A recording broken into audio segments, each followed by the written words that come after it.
Hello, hello, hello. Oh, I hope everybody's doing good. I'm doing just swell. I never know how to start these. I never have any idea what to say. So, here I am. Hello, hello. Boy, got home from work recently. Almost got beamed by some guy. I was driving, as you do, as any normal person does, driving. I stop at a stop sign. It's like a four-way intersection. Everybody has to stop. I'm making a left-hand turn. The car to my right goes because they were there. The car behind them is just pulling up as I get up there, but like we're kind of pulling up at the same time. So I'm like, oh, I'm turning left. He's going straight. I'll just let him go. So he starts pulling forward, and I start pulling forward because I'm going to follow him. And then he turns like directly in front of my car and then puts his left hand turn signal. So he's pulling into the road that I'm already in, that I'm actively in, and am trying to leave to get onto the main road. And he starts pulling in, and then he's like waving at me, gesturing. He's not flipping me off, but he's like, It's like, bro, why didn't you put your turn signal on? I would have let you go. One of those days where it's just on my way to work, on my way home from work, there was just bad vibes, bad driving vibes. Luckily, I don't have far to go either way, so it all worked out. Today, we got plans. We got mad plans. I am in a D&D campaign, an IRL one, so it's not going to be like on Twitch or anything. And none of my party know that I do Twitch, so they'll never find out. But I have this D&D campaign in a week. Have not made my character. I know the basic premise of what my character is going to be, but I have not touched a character sheet. And so I thought it'd be kind of fun if maybe we did it on stream, because I know at some point, I think whenever I was playing Genshin for the first time, we talked about D&D for a while, and everybody mentioned how like they would like to play D&D, or they have in the past and they would like to get back into it, stuff like that. And I was like, damn, this is perfect. Let's just do D&D today. So let me get set up. I already have my display capture ready. We have the classic 5th edition character sheet on the left here. We've got a player's handbook on the right. I also have my physical player's handbook because I know I'm going to get lost trying to follow this PDF. Let's just jump into it. So, the first thing that you do whenever you're like making a D&D character, the book recommends, and I recommend the same, you go by race and then class and then background. And then, well, you can roll. So, race, class, roll for their numbers, and then do like background and stuff like that. So if we just go to race, I already know that he's going to be an elf. Also, this PDF is on there for free. I don't know if it's supposed to be, but it is. Oh, also, let's listen to some jammin' tunes. We are absolutely going to listen to Legend of Zelda. Specifically, Ocarina of Time. One of my favorite games of all time. Maybe my favorite. We gotta listen to their music. Okay. So here's elves. He's an elf, and I know he's gonna be a high elf, which we will get into.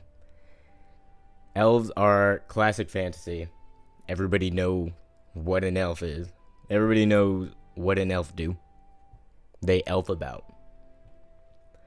Slender, graceful, timeless. They can live for hundreds and hundreds of years. Names, I'm holding off on names. I'm really pantsing it this session around. Usually at this point, whenever I'm like a week out from a campaign, I have completed character sheet and probably 5 to 10 pages of background, because that's usually what I do. This time, no. Nope. I'm like I just haven't played D&D in so long, since before the pandemic started, that I've completely fallen off. But we're just gonna go. So it talks about elves, blah blah blah. I don't care. I've read all this before. Read it on your own time. We're not gonna pick names. We're gonna wait till like the end, or until we get some maybe chat interaction. We can help name this character. So elves got flips. So he's gonna get a +2 to whatever we end up rolling for him. Age, as far as age, they age at the same rate as most like humanoid races do in D&D. So they like physically at around 20, they're gonna look about the same as like a 20-year-old human. After that is when they kind of stop looking like they're aging, and then culturally they claim adulthood. Where does it say? Around 100. I don't know if I'm gonna follow that. I don't know completely what the rules of like the campaign are that I'm gonna be in. I'm not sure, but I think he's gonna be around 20. The campaign itself is this one, Strixhaven, which is like a magic college. So basically, all of our characters are going to be magic of some sort, and it's and they're all going to be probably around this age, I would assume. Hey, yeah. Although you can go to college later. You can be a you can be in your 40s and go to college. What do I know? Alignment, I haven't completely decided. I do think he's going to be lawful. We're going to, once we start talking about like his backstory and stuff like that, that will make sense. I'm not sure about the second half of his alignment. So there's lawful, neutral, chaotic, and then there's good, neutral, evil. Everybody knows that. For him, I'm going to write down neutral for now, but I'm keeping good as a possibility. I just don't think he cares that much. This guy, he's going to be a genius. His intelligence score is going to be high, which is odd because I'm building him as a sorcerer. Typically, they're not too smart because they're charisma based. Well, not this guy. His background ties into it. It's kind of fun. Size, I think I just want him to be a little over 6 feet. Let's say 6'3" for right now. Speed, base walking speed is 30 feet, so we just put 30. He's got dark vision, so right here under features and traits, this is going to be his first one. Dark vision. And usually if I'm writing out a character sheet, I'll usually have like a symbol key. So say, for example, this means he gets it from his race. That's where that feature comes from. Or like this means that he gets it from his class. Stuff like that. I'm not going to do that right now, because I think it would just be confusing for people who are like jumping in and just seeing all these symbols. So we're not going to do that. We've got size, we got speed, we've got dark vision. Dark vision just means you can see in dim light 60 feet as if it were you're like outside in a sunny day.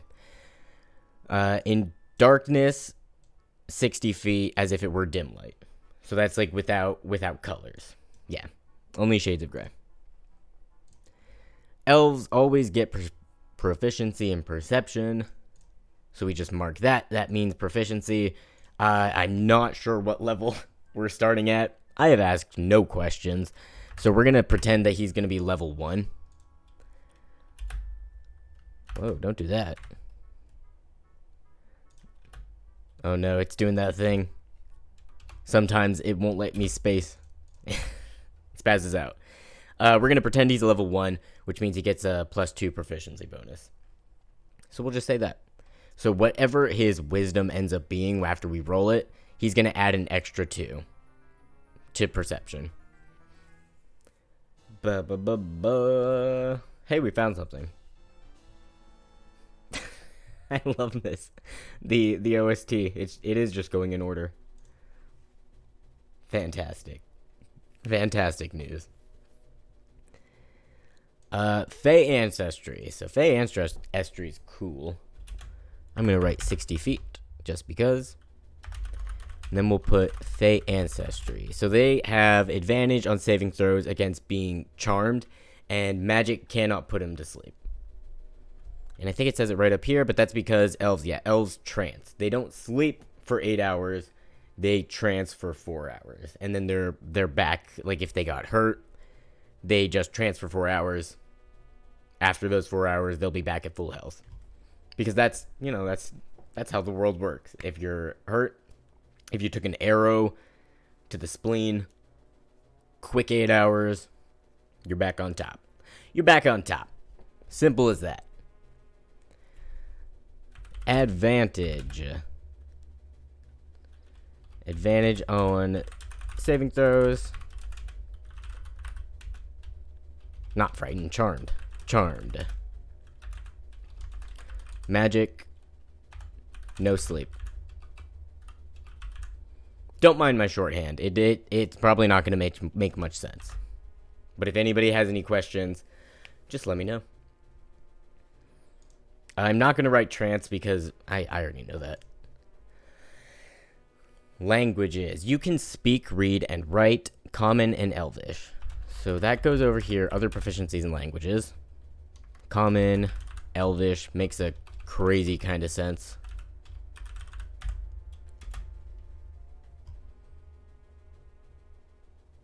Blah, blah, blah, blah. And subrace. So he is definitely a high elf. He's got high elf vibes.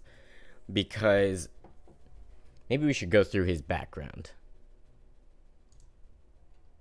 Here, his backstory. So here's what I'm thinking for this unnamed character.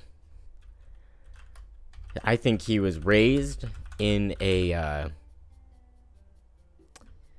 household that like demanded excellence. You know, excellence. What would that be called? Like a high pressure household. High pressure elven household.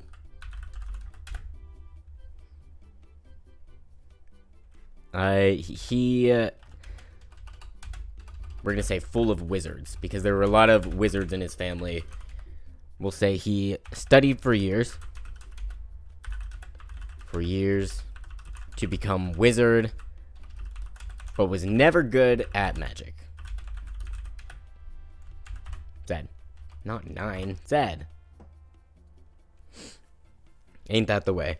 Honestly, if I was in like a fantasy world, that would be exactly me also. That would be me. Anybody else? Yo, shout out if you're that black sheep. If your family were wizards, you'd be the flop. Because I know that I would be. Yep. That's me. So he's spending years and years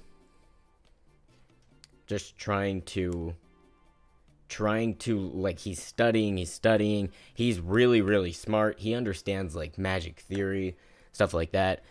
He's trying to get into wizard college. He's like 15, 16. He's like, yo, I gotta get into magic school. But he sucks at magic, and his family's like, yo, you suck at magic.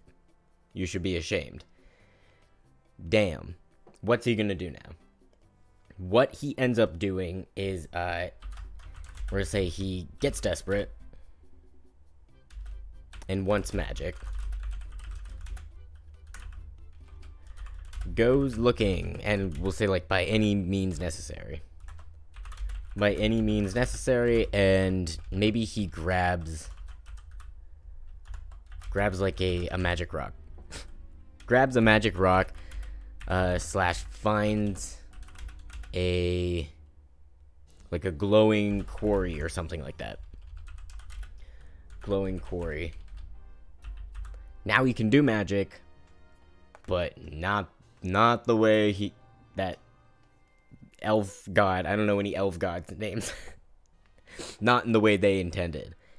That's how you build a wild magic sorcerer. That is in the books. So that's what he is. Wild magic sorcerer. Just because I thought it would be really funny if there was somebody who was really, really good at magic theory and understood, like, okay, this is how you cast a spell. But whenever he actually goes to cast the spell, it's like a completely different way. And like the way that he thought he would have to cast magic just ends up being a completely different thing. I thought that was a really funny concept. I am that guy at D&D tables. I am that goober. Like funny, stupid names. That's me. Just character concepts that shouldn't make any sense. I had I think my first ever D&D character, he was a rogue, and dexterity was, we'll just say, not his highest trait. Not his highest ability. Which is bad, but it was really funny. That's my whole goal. So after this, I think his family still is not into it. They're like, okay, dude, well, you're magic now, but yo, you cheated. You cheated. Sucks to suck. Bruh. And he goes off to school. Goes to school at Strixhaven, which is the name of the campaign. Sad. So he went from sad to very sad. Bummer. Bummer, my guy. Okay, that's his, like, basic background. And we'll probably go over that a couple more times. Just because, or if, like, anybody new jumps in and is curious, we'll probably talk about it some more. So let's get back to his race. He is a high elf. So his intelligence is also going to be +1, which is going to help us. Because I do want his intelligence to be really high, but when it comes to sorcerer, obviously, it's not usually a priority. Usually, with sorcerers, you want charisma, dex, constitution to be high-ish. Some people go for wisdom. Nah, I'm going for intelligence. Elf weapon training. So we're going to go down to his proficiencies. Next line is going to be all of his weapons proficiencies. No matter like where they come from. Say longsword, short sword, short bow, and long bow. Which is helpful. That's helpful. And then he gets a cantrip. So we're going to go to this last page. One cantrip of your choice from the wizard spell list. Intelligence is your spellcasting ability for it. So I don't know. I think we might do this last. +1 wizard spell list. And we'll write int because so we can remember that intelligence will be his casting ability. And I think just at the end, I think we'll probably go through and pick spells last. Because that's going to take a while. Like, I've got this pulled up. We'll have to pull up the wizard list now. So, yeah. And the last one, extra language. So, I was doing a little bit of research. What would somebody who was really interested in magic and, like, magic theory, what is a language they would learn? I think the one I'm going to go for is Draconic. Because a lot of spells seem to, just like the somatic, I think. I think somatic is talking. The somatic components are like Draconic or were Draconic and then kind of adapted with the times. Stuff like that. So I think Draconic, for somebody who wanted to be a wizard, is a very helpful language to know. Cool, so that's everything that we need to do for his race. Next, we're going to go back up to the contents. We're going to go to the class, which I'm so excited for. We're going to go to sorcerer. I can't click it. I'll click on rogue then. sorcerer. So, wild magic sorcerer is an interesting one. A lot of sorcerer subclasses are more like you were born with this, or like like your family had it. I know a lot of like dragonborn characters can be sorcerers because it's like, oh, this innate magic that runs through my family. There are others that are like wild magic sorcerer where it happens just randomly. There's one, I think it's called aberrant mind sorcerer, which is like your brain got fucked up. So that's like similar. Your brain got fucked up, now you can do magic. Congrats. I don't think that's in this one. Yeah, we've got like draconic bloodline, so like you used to have a dragon somewhere in your lineage. And then wild magic, yeah, that's it. So aberrant mind would be in a different book, but I can't remember which one. That's neither here nor there. Cool, but it is very like raw magic. Here's just an overview of what you get when you get it. So yeah, we're just pretending that we know that it's first, because I have no idea what level I'm supposed to start at. I think most Strixhaven campaigns do start at level 1, so.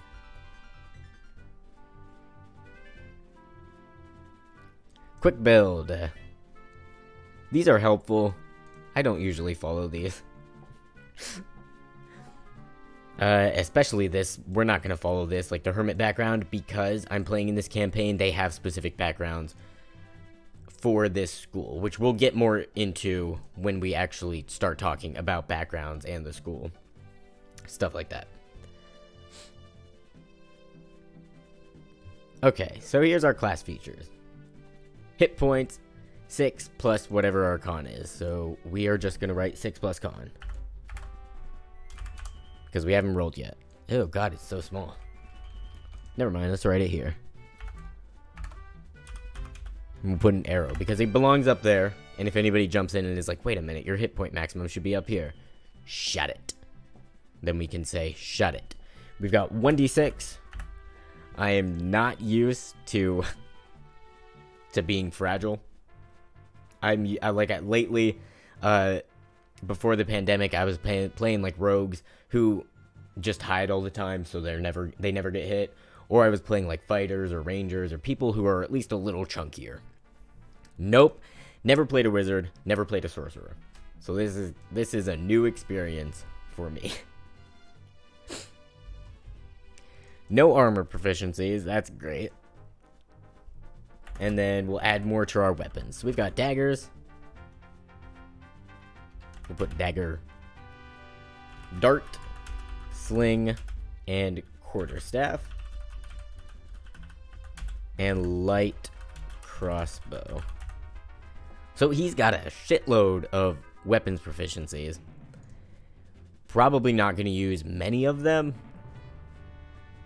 Although he might. He might, just because he's only got 2 spells. Although, sorcerer cantrips, like, they get it done. Especially with him, because he gets, like, a bunch of extra cantrips because of his race and his background and stuff like that.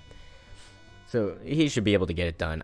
I have no idea what kind of weapon we're going to end up with him, but we'll see.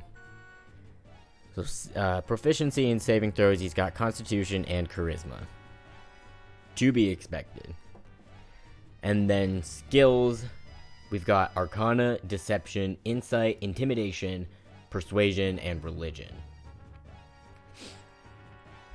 Let me check his background just to see real quick what kind of proficiencies he would get that way.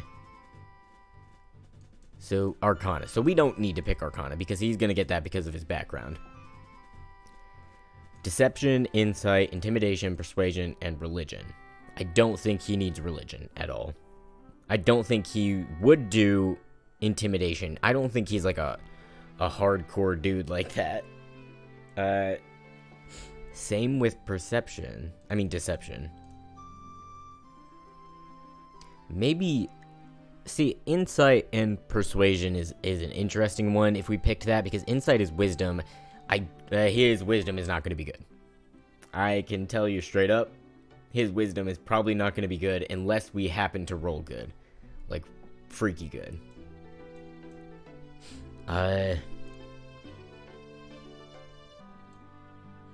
Maybe we could make him kind of deceptive. I feel like when you grow up in a household that's very, like, you have to get good grades. If you're not getting good grades, if you're not doing what you're supposed to be doing, like, you're fucking dead, man.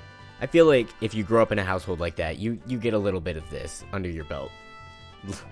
Lying, maybe doctoring a report card or two.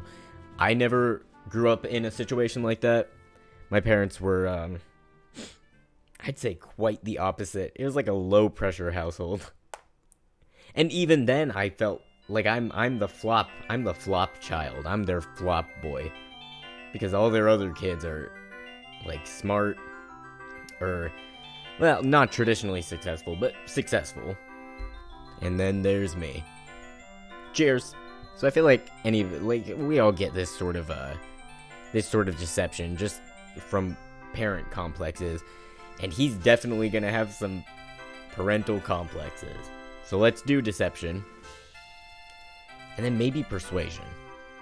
No religion, no intimidation. I don't think he's mean. I really don't think he's like any kind of intimidating. I think he's tall, but his strength is gonna be like a 0, like a full 0. So let's go with persuasion. That way we've got our charismas proficient. So if anybody ever needs, we can talk our way out of stuff. And then we've got equipment. A light crossbow and 20 bolts, or any simple weapon. So let's remember 95. That's what page we were on. 95, we'll go back to the table of contents, try and find tools, weapons, please, weapons. Give me the table, give me a table, please. Any simple weapon, it said. So that's here down. I feel like everybody and their brother has a quarterstaff. It's a very popular wizard tool. So that's an option. All of these ones just seem so aggressive.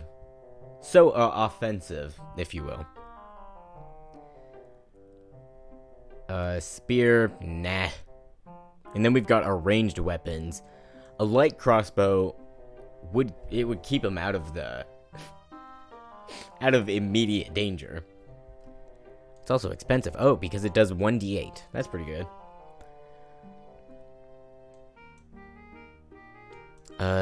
So we've got the versatile. Quarterstaffs are versatile. I forgot about that.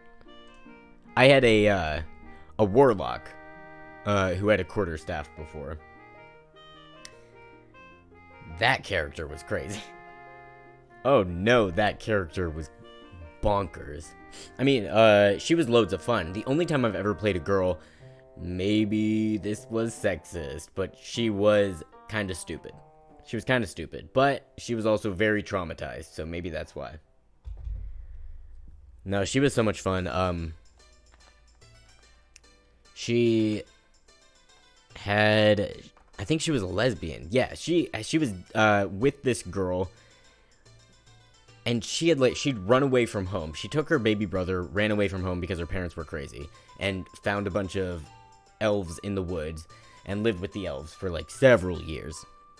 And then one day, she was with this girl, and they'd like been together for a while. They got into this huge fight, and she like stormed out of their tent that they shared together and set it on fire, and just with like a lantern. She wasn't a warlock yet. And set it on fire, burned the entire camp down. Gone. poof, up in flames. At the time, the leader, the head elf guy, wasn't there. And so she ran away because she said, holy shit, when he gets back, he's going to murder me. And then was so traumatized by it, convinced herself that she hadn't done it, that somebody else had done it. And then traded basically her soul for magic to like a patron archfey for protection, because she said, oh, whoever, like, oh, I know somebody's coming after me, but she couldn't really remember why. So it kind of became this thing in her mind where she was like, it must be the person who burned my camp down, who like killed everybody loved, who killed my brother and who killed my girlfriend. So yeah, that was her. She was funny as hell because she really, I think she was chaotic neutral. There's no way she was good. And I don't think she was chaotic evil. I'm pretty sure she was chaotic neutral, and holy shit, was she. She literally just did whatever she wanted at all times. And because she was a warlock, she had like crazy charisma. And just got away with everything. I have never rolled so good on a character before or since playing her. It's funny as hell. It's just, she was a really cool character. And she did in fact end the campaign in prison. Because she fell in love with a princess. And the main, like, artifact that the whole campaign had been about getting this thing and getting it back to wherever it was supposed to go to. They travel all across these countries, all over the goddamn place. And she's like, you know what? No. Like, at the last minute, she's like, no, I'm not going to give it to the person that we're supposed to give it to. I'm going to give it back to this princess. So she tries to steal it in the last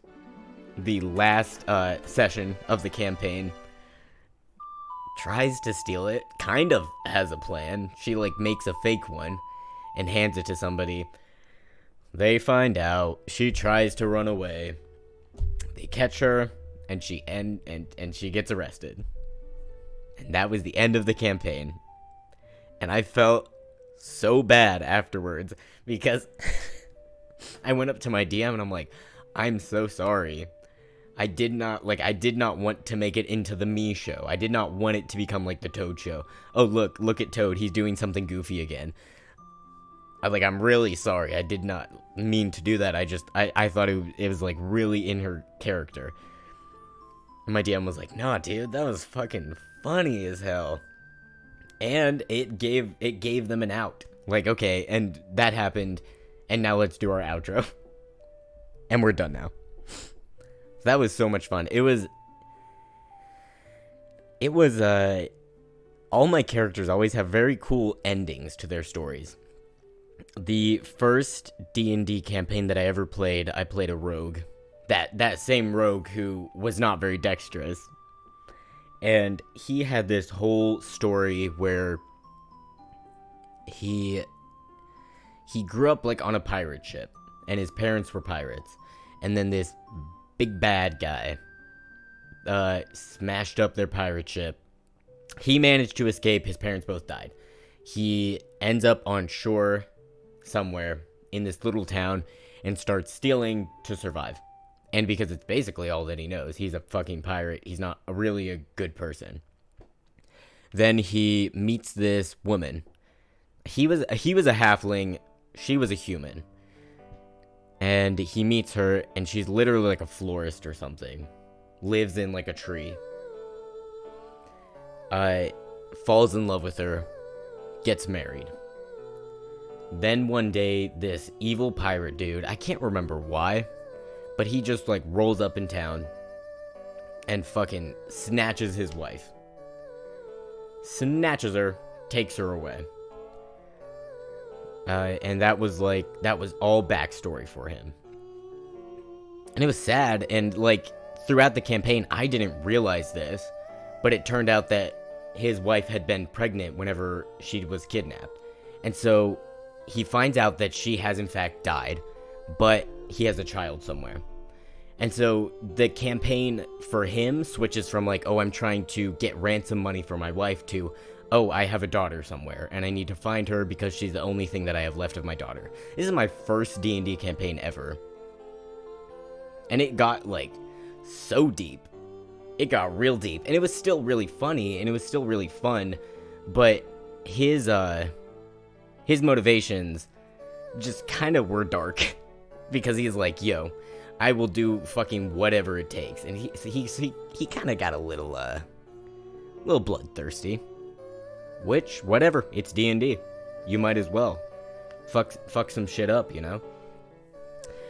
And then he did end up finding his daughter. She was almost turned into like a hag, but they saved her. And like shortly after that happened, I was like, you know what? He has done what he was supposed to do, and I'm gonna retire him. And so my first ever D&D character got to be retired. Like, he had a happy ending. His wife was dead. Sure, that's a bummer. But like, he found his daughter, and he was able to go back to to like the town where he'd met his wife, and just like live quietly for a little bit, at least, until she ended up like going through a portal into the Feywild, and so he like followed and found her again. And in the span of like 6 months on the material plane, it had been like 20 years or 15 years, I think, because she went from being like a 5-year-old to a 20-year-old by the time they got out of the Feywild 6 months later. And then I played her in a campaign, which was so cool to be able to play the daughter of the first character that like I'd ever played in D&D. Was such an experience, because like I knew her, and she had something like 20 pages of backstory, because I was like, she spent 15 years in the Feywild, and the campaign ended up being about the Feywild, and I did have to drop out, which I'm so fucking sad about. But yeah, it's just all the characters that I've ever played in D&D have always been so much fun, because they're really, really goofy and like stupid in at first glance, but then it ends up being like so worthwhile, really wholesome, or like you get to tell like really cool stories with them. And that's just why I like D&D so much. I fucking love it. I really do. Any D&D lovers in the chat, throw it out. This game is so much fun. And I haven't even been playing it that long, because like I grew up in the middle of nowhere. Nobody played D&D. I think I floated the idea to my friends once, and I got shit on so hard I never talked about it again until I went to college. And you know what? Whatever, dude, because I'm living it up. It's a really fun game. Holy shit, what were we talking about? Talk about a stun lock. Because, Wow. Okay. Oh, we're picking a weapon. What weapon will he get? I think light crossbow. I think we should keep him out of the shit as much as we can, because this man is fragile. He's like a little baby. So I think we give him a, light crossbow. Right? I'm pretty sure that was the one on the list. What? Why did it do that? Attack bonus, I'm not sure. What is it? 1d8. 1d8, probably piercing. Why did I lose it? I lost it. Yeah, 1d8 piercing. Yeah, we'll give him that. And then we go back to, I think it was 90? No. 95. 95? Ah, 95. Oh, okay, so yeah, a light crossbow and 20 bolts. We'll write LGT. Bow. Seabow. 20. Ah, damn it. 20. Light Seabow, 20. A component pouch or an arcane focus. I don't think he needs an arcane focus. He's not focusing on anything. His magic is truly crazy. A component pouch. A Dungeoneer's pack. Or Explorer. Oh, he's also got 2 daggers. Dagger. 2. Okay, let's go back to the table of contents, because I'm not sure where it would be on a PDF. And we will look for equipment. Please.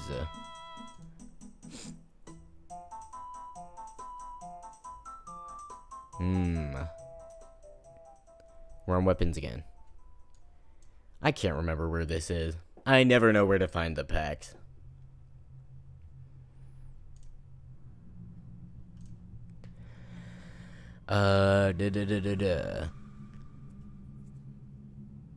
Armor, shield, weapons. Maybe it's in venturing gear. That would be embarrassing because I was just on weapons and left it. Okay, yeah. So, Dungeoneer's pack, I doubt it. Right? 10 pittons, a hammer, a crowbar. What's he gonna do with that? I do love that hempen rope, though. Thank God for 50 feet of hempen rope. Thank God. I think Explorer's pack. Doctor. Explorer's pack.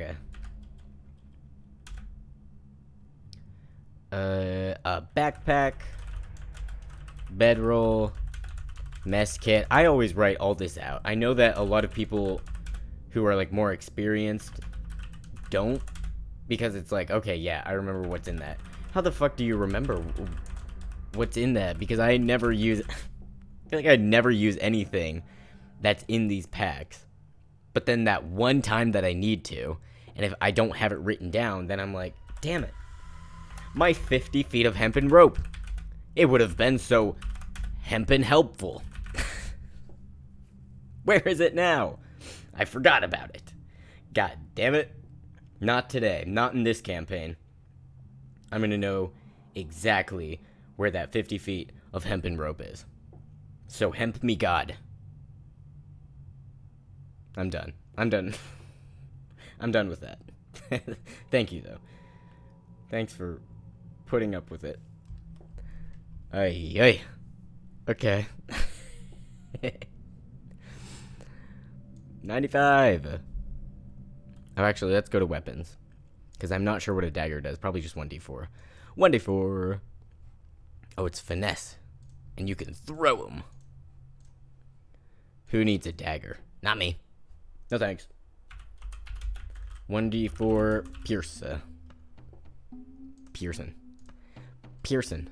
What Zelda song is playing? Oh, we're in Goron City, of course. Naturally. Now it's kicking in. Whoop, whoop, whoop, whoop. Whoop, whoop. Whoop, whoop, whoop. Okay. Back to the sorcerer. Sorcerer. Spellcasting. We'll write that he is spellcasting. I mean, it's pretty obvious. But we'll write it. Metamagic, not yet. What does he get, though? He has, Sorcerer's Origin, which we can also write, just in case anybody who's jumping in, if you are confused about anything. Yes, he has Sorcerer's Origin, and yes, it is Wild Magic. And that's all you get at first level. You can cast a spell. Good luck. Good luck to you, buddy.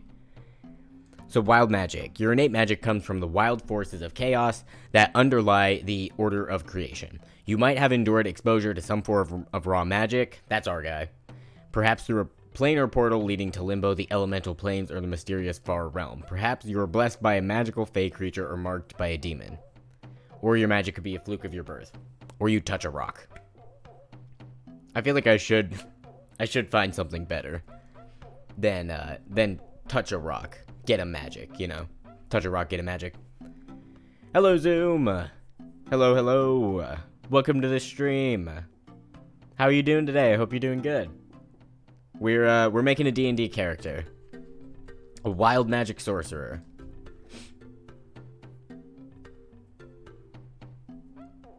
Oh god. I'm losing my place.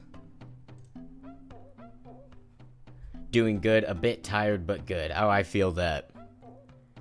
It's like, it's Monday and I'm already tired. But, I worked all weekend, so I guess it tracks. B! Hello, B. Hello, Kurobi. How are you doing today? Thanks so much for joining in. Thanks so much for coming to the stream, the D&D stream. I had a busy day at work, but it went well. Well, I'm glad. I'm glad that it went well for you. I hope it wasn't one of those days that just drags along. Because that's kind of how it was for me. Oh my god. I looked at my watch, and it was still 1:30, and I said, that's impossible. How could it be? How can it be? Still 1:30. It's been 1:30 for an hour. One of those days. Of course, how am I? I'm doing good. I'm doing pretty good.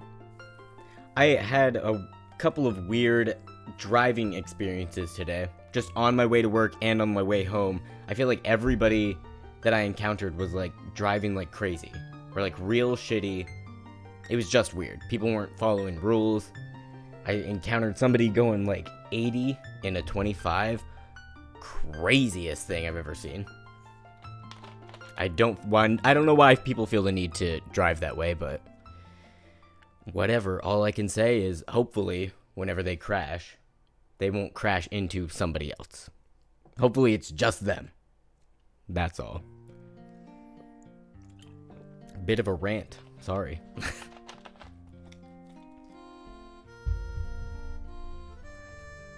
Who asked? You know what? I already said that it was a bit of a rant, stream elements, so you don't have to pop in there with your opinion. I know nobody asked. I already know. Thank you.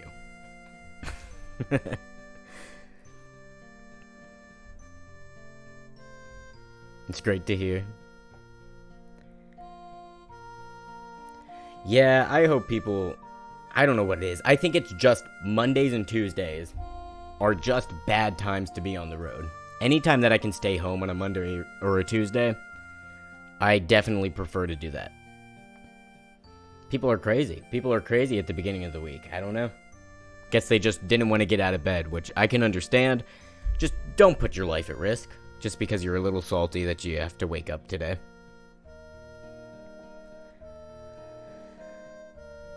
Okay, we've got a wild magic sorcerer is the character that we're building right now.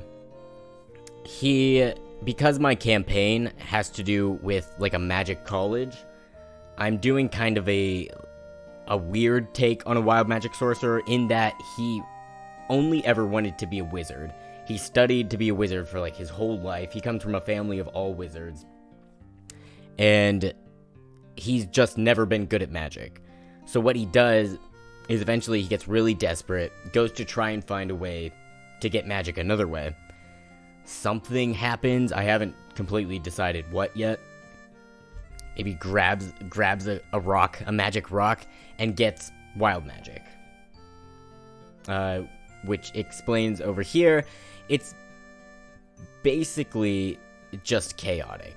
Like it's a very chaotic magic that needs to release itself. So I thought it would be kind of funny in that somebody who trained for years and years at how to do magic is like, oh, I know how this spell should be cast. and then he tries to cast it, and instead it's like fucking bananas, and it like goes all over the place, stuff like that. D&D seems a little confusing to me, but I'd love to learn it. It is definitely like a steep learning curve. Character creation is a good learning point. And we haven't really gotten into any of the like mechanic stuff yet. So hopefully I'm gonna try and make it as easy as possible so that people can follow along. The first thing that we did was choose his race, which is a high elf. And it tells you just straight up in the book what each like race gets, and then you just mark that on your sheet. So if we go back to elf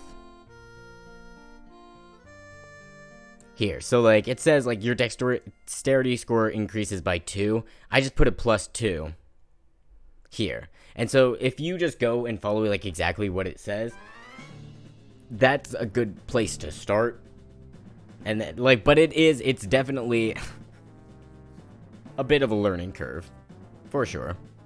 Like, I would say my first 3 characters, I could not make the like the sheet myself. I had to get my DM, my dungeon master, to help. But you learn as you go, you know. Okay, we're on his class. Not a rogue, but for some reason I can't select sorcerer. I see, oh my, there's so much lore to this game. It is deep. And it's easy once you play enough, because whenever you're playing this game, you're always going to have a player's handbook, which is this book here. You're always going to have one of those with you, and you're going to flip through it so much, because to do like anything in the game, you need to have this book. Eventually, you're just going to learn where things are and like how to do things. But it definitely takes practice. Okay, we are on wild magic. So starting when you choose his origin at level 1, because all his stuff was in backstory, like the fact that he's a wild magic sorcerer means that he's already like level 1 instead of level 0. We've got Wild Magic Surge, which is what makes this entire subclass, and it's so much fun. Immediately after you cast a spell of first level or higher, the DM can have you roll a d20. If you roll a 1, roll on the Wild Magic Surge table to create a random magical effect. So here's the Wild Magic Surge table. It's so much fun. I've got our thing here, our dice roller. So just for an example, we got a 23. So let's say you cast a spell. You cast Magic Missile, baby. These types of games remind me of Wizard 101. I really wish I had gotten into Wizard 101. Just at any point in my life. I've never tried it. But it does have like similar vibes. I knew people who played Wizard 101. It's definitely got similar vibes where you choose like the class and you've got to level up through your class, and you've got to pick things that like are gonna hurt, that are gonna help you instead of like hinder you in your class. It's very stay in your lane type of thing. It was so fun. It's still a thing, right? Or is it like, have they moved to like you have to pay to play Wizard 101? Because if it's still around, I would love to try it out. I grew up without a computer, so. Only watched my older brother play it, and I played it a bit too, but I was like 6. That was me with like RuneScape. Anytime that we would go to my grandma's house, because she had internet, one of my older sibling would play RuneScape, and I would like sit and watch because they wouldn't let me play. Rude as hell. I only got to play RuneScape like 3 times, and somebody was mean to me, so I stopped. It's still a thing? Okay, I'm gonna have to look it up. Next stream, Wizard 101. Did you know the image classic wizard was invented by Viking literature? Just like what wizards look like? Or are you talking about like a specific thing called classic wizard? Let me Google. Most old things, I think, gave up on trying to change people because no one will pay anymore. To charge people because no one will pay anymore. Yep. I can understand that. RuneScape is something I've never played. I truly don't remember it, but I know that my sibling who plays it, he oh my god, they still play like every day and have like one of the like premium accounts. Years later, like decades later, still playing RuneScape every single day. Like the beard and the big hat. Oh, okay, I can understand that. I can understand seeing that coming from Viking literature. Most definitely. Any game consoles? We had, I think our first one was N64. And you know I played the shit out of Banjo-Kazooie. Was on N64. Super Mario 64. Phenomenal game. I think my favorite console was probably PS2. Right? Because I think that one, it had Kingdom Hearts. It had that one really good James Bond or like 007 game. We would play that so much. We would play that on co-op all day long. Yeah, we had a few game consoles, and I think we got a Wii, and then we got an Xbox 360, Grand Theft Auto 5. My first games were Banjo-Kazooie, Mario 64, and Diddy Kong Racing. Yeah, we must be in the same sort of generation. Have you ever played Mario Sunshine on the GameCube? So fun. No, I think I've seen somebody play that before. We didn't have a GameCube. I know we had some GameCube games that we would play on Wii, but you had to like buy something something special to plug into the Wii so you could save GameCube data. We didn't have that. So whatever games we had, we would just have to start over every time. Every time we played it. You've played Mario Sunshine? It's fun and I love the music. That's what I remember watching. I can't remember whose playthrough. Someone famous, probably. Is the music. Maybe we can pull up the OST. Why not? We've been listening to Ocarina of Time. Another phenomenal N64 game. Mario Sunshine, Ost. Complete soundtrack.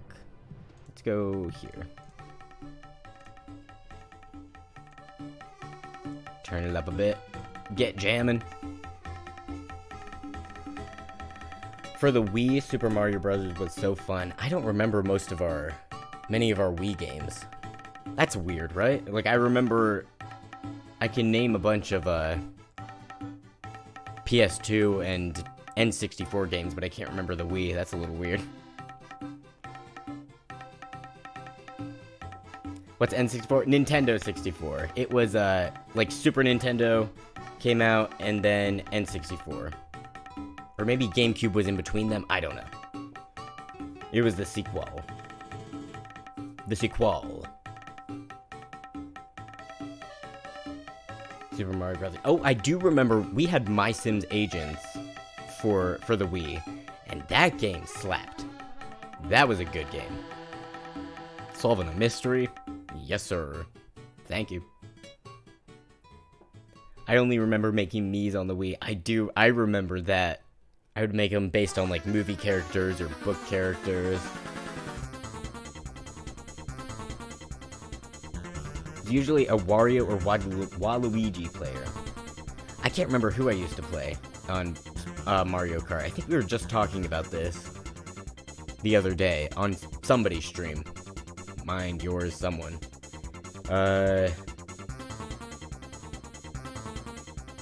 If I had to pick right now, who I would play on Super Mario, or not, on Mario Kart,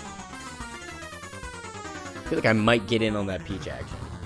Or Baby Peach. She was always fun, too. She would always beat me. Baby Peach. I don't know how she's so good. Mario Kart main is Yoshi. That's my mom's. I love Yoshi.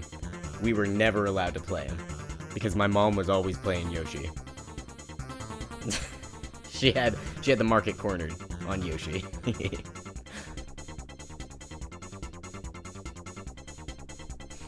Oh my god, this music is good.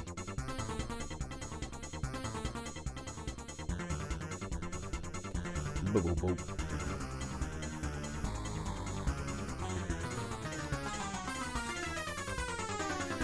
$23. What was I doing? Oh, an example.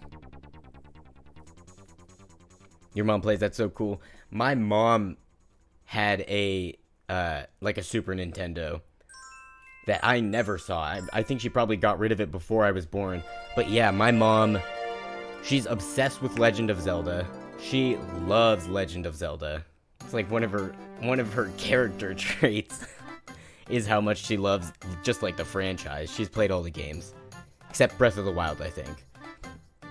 But yeah, she was a bit of a gamer. A bit of a gamer. Made a lot of me's based off characters from comic books, cartoons, animated movies, or B-movies. The only me I had that was a real person was the action star Mr. T. Yeah.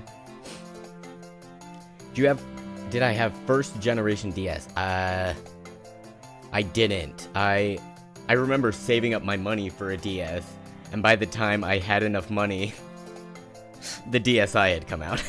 So I just got a DSi. My mom sounds so wholesome. My mom is awesome. Oh, holy shit. Did I miss Mother's Day? Wait. Oh no, everybody. Check your calendars. No, okay. I don't think we did. It's not. Write it down. May 8th is Mother's Day. My mom is awesome. Yeah, she's very cool. Very cool. And I did not realize that until after I moved out. But yeah, she's very nice. No. We're good.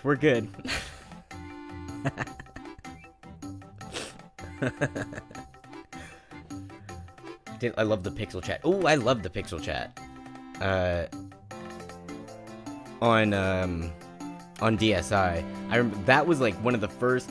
I had friends who like gamed, but because I didn't have internet or anything or no like any way to connect, and I wasn't very popular in general, they never really like wanted to play games with me. But whenever the DSi came out, it was whenever the Nintendo DSi came out, it was like one of the first consoles that like, okay, I can like take this with me. And like then my friends started playing video games with me, and we would use like the pixel chat anytime we were like in their car together going somewhere. Yes. It was fun. And then immediately they went, after that like hype died down, they immediately went back to like, we're not going to play video games with you because we can't do it online and we don't really like you. Oh, B, no, you're okay. Sorry for chat delay. No, you're all good. You are all good. I hope it's not. I wonder if it's on my end. I never know. I don't know how any of that stuff works. Like, is it location based? Is it how good my stream is? I just don't know. Oh, that Mother's Day scare really got my heart going. Nice cock. Thank you, B. Thank you for the nice cock. Talking about Wii Sports. That was a game. That was fun. Oh, you're on mobile. Okay. Gotcha. No, you're all good. You're all good.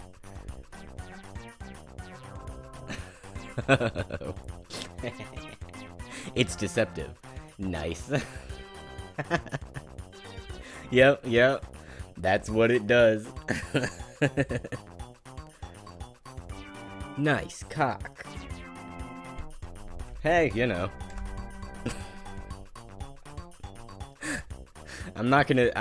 God.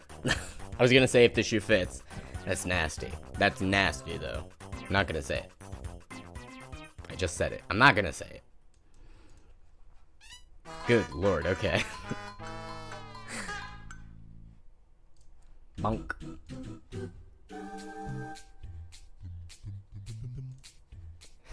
This is spare change. Spare change. I love that emoji. Emoji? What's it called? Emote. Fantastic. Oh, God. Okay, I've gone thoroughly off the rails and I love it. I love to do it. Doop-de-doop. Yup.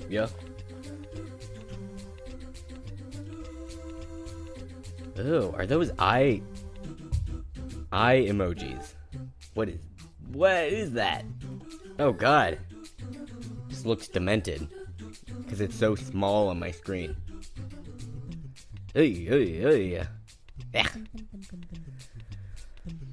On DS Pixel Chat, my aliases were Hobbs, Sockhead Ed, Urungu, and Zim. I can't even remember what I would call myself. Online. I think I would call myself, like, pirate. I was very into pirates whenever I was a kid. Very into pirates. And not, like, Hollywood whitewashed pirates. For some reason, I was just very into, like, bloody, nasty, dying of dysentery pirates. Or, like, rickets. Dying of, like, rickets. Yes, more emojis. The frog. I love that emote. The overpowered frog thing. He's so silly. Let me find him. Oh, he's not in my frequently used. Damn. Ribbit. Here's a neat fact. Piracy dates back to ancient Egypt. Is that like where it first like arose? Because that's cool. Although I guess it makes sense, because ancient Egypt, I know that they had a lot to do with boats. Get us some boats, they said.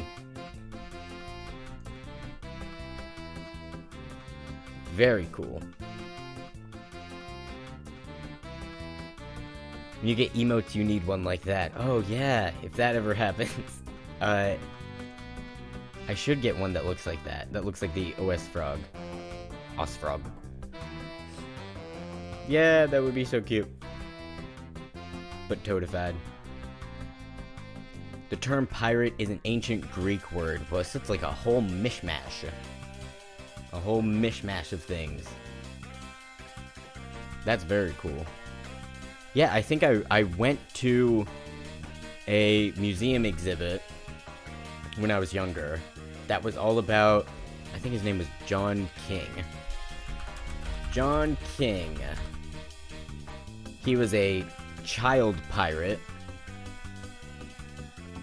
I hope there's nothing sketchy on this page.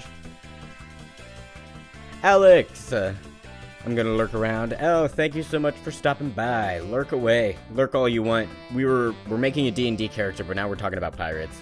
And game consoles. Specifically Nintendo. But have fun. Have a good lurk. Do what you gotta do. You know.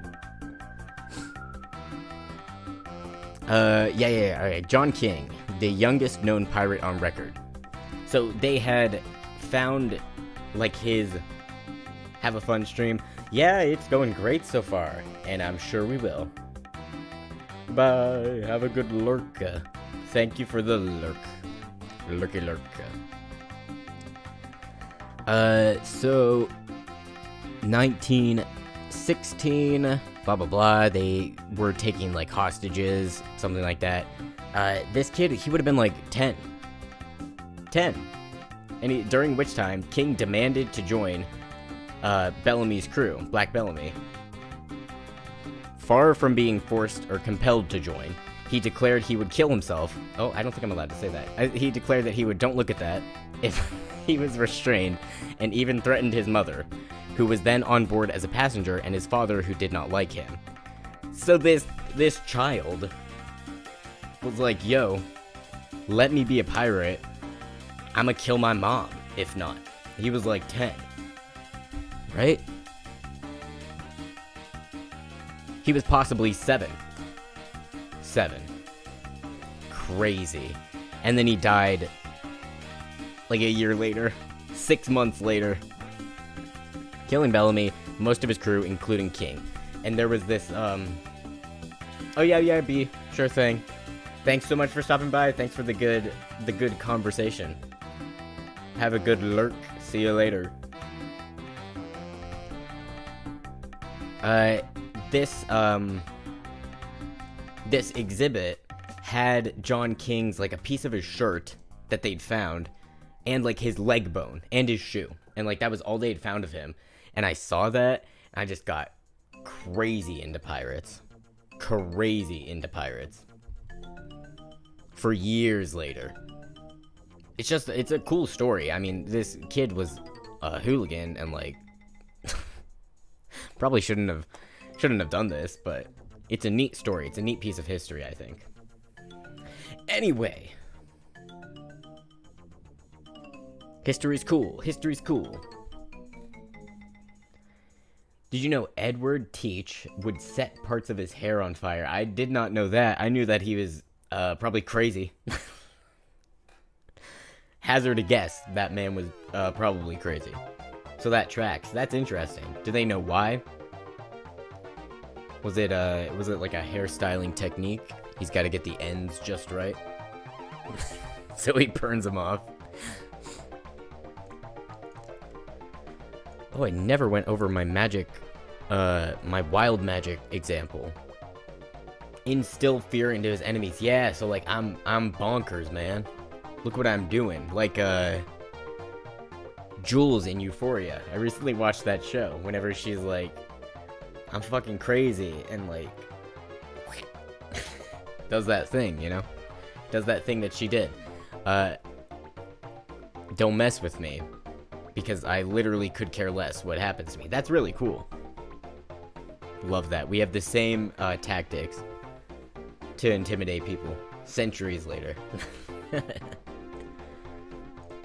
Okay. Wild magic. Let's talk about wild magic. Also, this music is too good. It's distracting me. We've got to listen to Ocarina of Time. He did that in the middle of his fights. Oh, hell yeah. Show him what's good. I need that energy in this D&D campaign. Setting my hair on fire. Like, there's like a goblin standing there. I'm just like, you know what? Well, fucking try me, bro. Set your hair on fire. That's funny. Okay.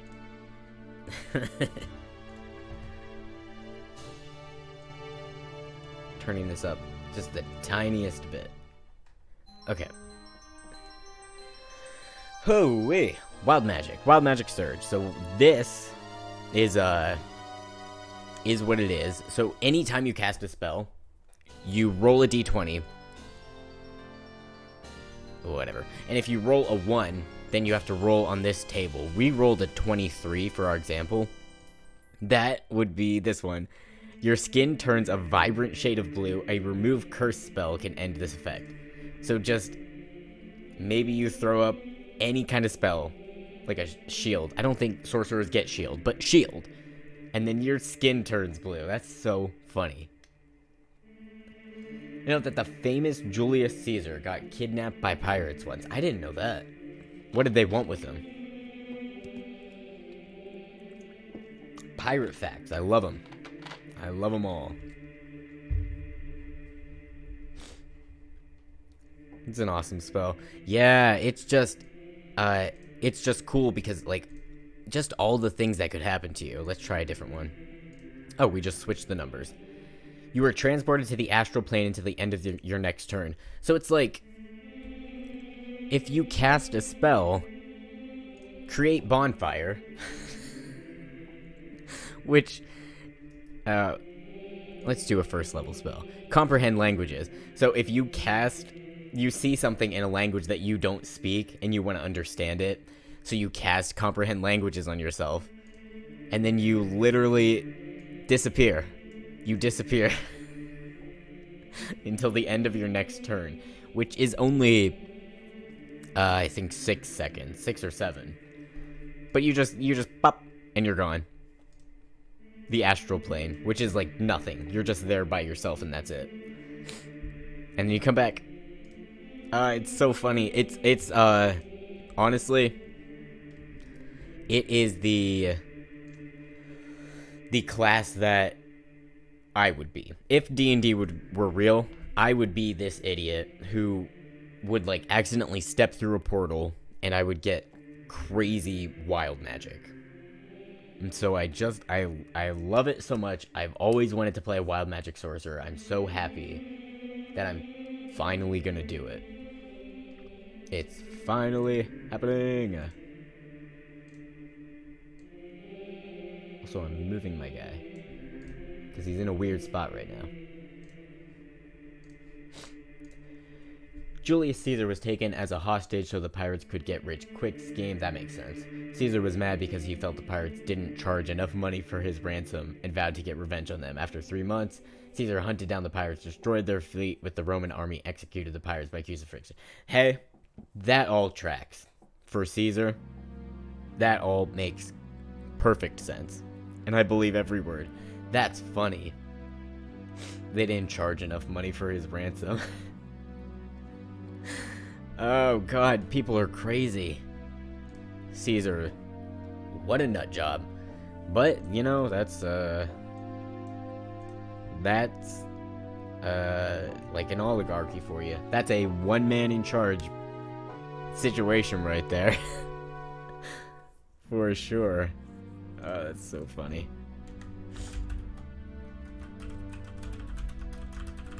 The pirates.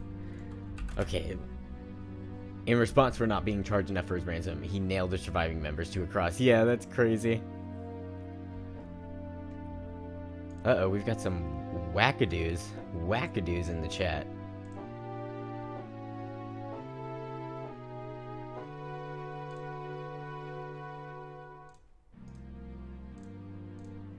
Bots! Hello, Blair! Hello, Blair. Hello. I was trying to see if they were, yeah, you know what, Stream Elements, you're right. Who fucking asked? Not to you, Blair, but to the, to these people. I was waiting to see if maybe they were gonna, like, if it was gonna, like, spam it or something. But it looks like just here to say it once, and that's it. Their job is done, I guess. Hi, Blair. Hello. Welcome to the stream. How was the rest of your stream? Good. And I hope you're doing good today in general. We're making a character. We're making a wild magic sorcerer, which is an extremely fun subclass in D&D, where every time you cast a spell, you have the chance of one of these things happening to you. So, for example, this one. Just randomly, you are frightened by the nearest creature until the end of your next turn, so you would have to, like, run away. If you're standing next to your friend, you would become scared of your friend for no reason, have to run away. So much fun. I did a solid amount of work. Good. It was looking really nice, whenever I was in there. Very nice. As usual, I'm always jealous of everyone who can draw. As per usual.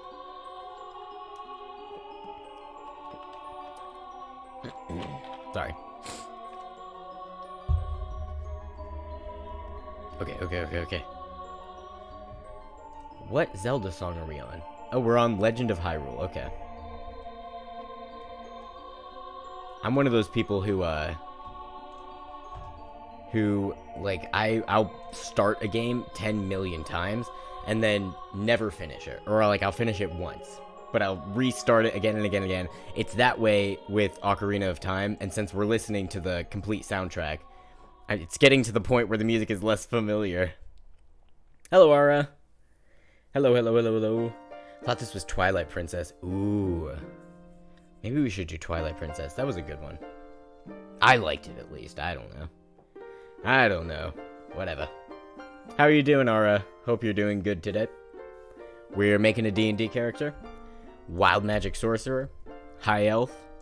Lawful something. Maybe, probably neutral. I'm not sure. Did you know George Washington hired a pirate to fight the British? I've heard that story. I definitely have, but I don't remember the guy's name. I have heard that story. He was like a sea criminal. And he said, well, you'd be good at commanding people. Actually doing bad today. Oh no. I've been sick all day. Hope everyone's doing well. Oh no, Ara. I hope you get well soon. That sucks. That is a bummer. I'm doing okay. Living it up. We've had lots of fun chats. Let me look up Twilight Princess music. We keep switching the music. We went from Ocarina of Time to Mario Sunshine. Let's look up Twilight Princess. Ost, please. 6 hours. Whoa. Let's not start from the beginning. Let's go from like here. Oh damn, it's a good one. Yeah, sorry, Ara, that sucks. Jean Levitt. There's several areas in Florida named after him. Oh, okay. Jean. Okay. So here is the progress we've made on our character so far. He's a high elf, which just means that he's got flips, his dexterity is good, and he's intelligent, because they're all like really stuck up. The like point of this character is that he was raised in a high pressure household. He studied for years to become a wizard. I'm playing an IRL campaign next week, and so I'm kind of flying by the seat of my pants. I have not made like a character sheet before this. I'm like way behind schedule. Usually at this point I'll have like 5 pages of background and a character sheet completed. Not this time. I haven't played like an in-person real D&D campaign since before the pandemic started. Yes, I'm so excited. I'm really excited. It's like a bunch of my friends from college who I haven't seen in years. And they like recently moved in the same sort of area that I live in. So it's gonna be so much fun. And I'm hoping it'll like open the door for us to like reconnect and hang out more.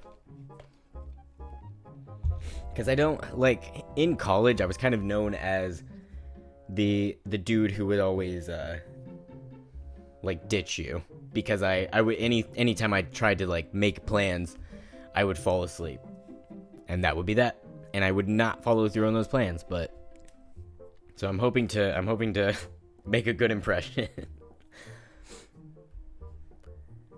Yes, I hope it goes well too. I'm really hopeful. I know that my DM likes this concept.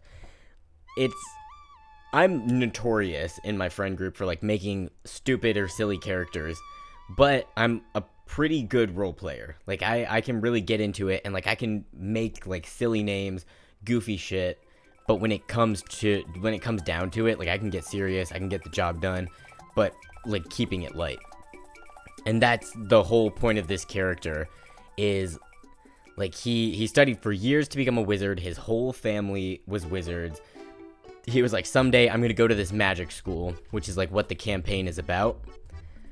I'm going to go to this magic school, and I'm going to be like the best student. I'm going to be a great wizard. Well, it turns out he's just never really good at magic. So eventually he becomes like desperate. He's like, I've got to get into this school. What can I do? So I'm not sure what happens exactly.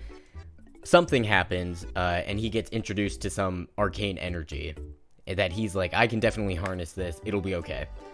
It's not okay. So now he's got magic, but it's like very, very much so like always trying to get out, and it's really, really hard to control. So he's like, yo, look family, now I have magic, now I'm magical. And they're like, yeah, but you kind of cheated, so like shut the fuck up, we kind of still don't like you. So he goes to school and now he's sad about it. Interesting. Yeah, it's gonna be a cool concept because first of all, he's gonna be smart. He's gonna be like really smart. He's gonna speak all these languages that like have to do with magic, and and his like the school that he's going to in this wizard college is called Quandrix, and it's about math. Harsh fam, yeah, they're not exactly supportive of this poor guy. It's rough out here. It's rough out here for this guy. But Quandrix is all about math. I have just a gnarly learning disability when it comes to math, and I've never played anybody smart in a D&D campaign. I've only played big dum-dums because, frankly, I'm a big dum-dum. I'm like not a smart person. Struggled through high school, dropped out of college, and like maybe some of that had to do with narcolepsy, but also I just don't think that I was not very good at college. And so the thought of like playing somebody who's really, really smart is intimidating. And I'm kind of nervous about it, but you know, hopefully it goes well. Because look, yeah, here at Quandrix, math is magic. If any house embodies a love for numbers and equations, it's Quandrix. I hate numbers. I hate equations. I do like patterns. So that's something. Use big words, lol, sound smart. I am good at using unnecessarily long words. That is one of my fatal flaws. But in this campaign, it'll be a perk. It'll be a perk, not a bug. Finally. Oh god. Numeromancy. No thank you. Oh no, oh no, oh no. I also like this one because this would be me. I hope this all makes sense to me one day. Until then, I'm going to keep faking it. Oops. Oops. Roll intelligence checks for hints. I'm really hopeful that my DM does stuff like that. To where like, can I just roll intelligence? And maybe they'll just tell me what's going on. Explain it to me. Because like, yeah, I've always played either charisma based, which like a sorcerer is charisma based. So he's going to be playing against his class in that charisma, once we roll for his stats, charisma is going to be his highest one. And then I think intelligence is probably going to be his next highest, which is not what you're supposed to do with sorcerers. So he's going to be playing against his class a little bit. But I think it's interesting to have somebody who's supposed to be like really smart. Because I've only ever played charisma based and like strength or dexterity based characters. I've never done anybody who has a higher intelligence score than like 12. Oh no. Oh no. I've done a wisdom character once, but wisdom is so different. Like I would call myself like in real life, I would call myself moderately wise. Like okay, wisdom wise.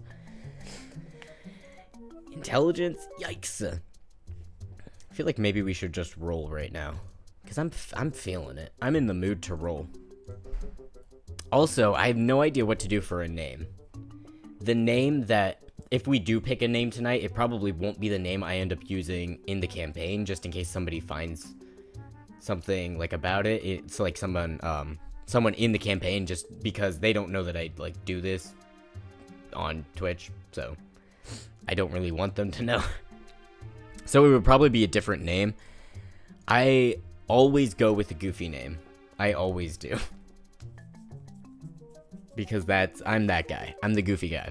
The gooby gooby goober at the table. There's nothing wrong with that, but if anybody has name ideas, it won't be the official name, but it will be the name for us. New VTuber persona. Yeah. This high elf. Goofy, genius, wackadoo, crazy magic man. I said a little bit ago that, like, if D&D were real, this would be the class that I would be. Like, everybody's always like, oh, I would be a bard. Nah. I would definitely, like, accidentally step through a portal and get some crazy fucking magic that would, like, make me blow up into a balloon or, like, float away randomly. Or, like, drop dead. Because I think that can happen.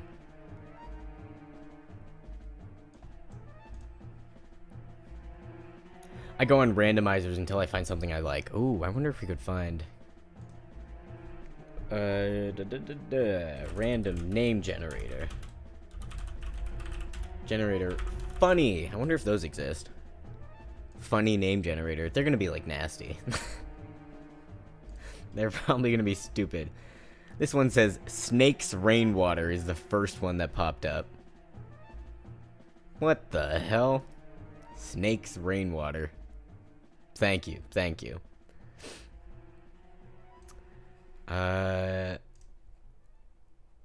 Okay, these are stupid. Let's find a real randomizer. Random name generator. Elf. The classic website. Fantasy name generators. They're so ambitious, though. I am the opposite. I might give him like an official elfy last name, but his first name's got to be something stupid, or maybe the other way around.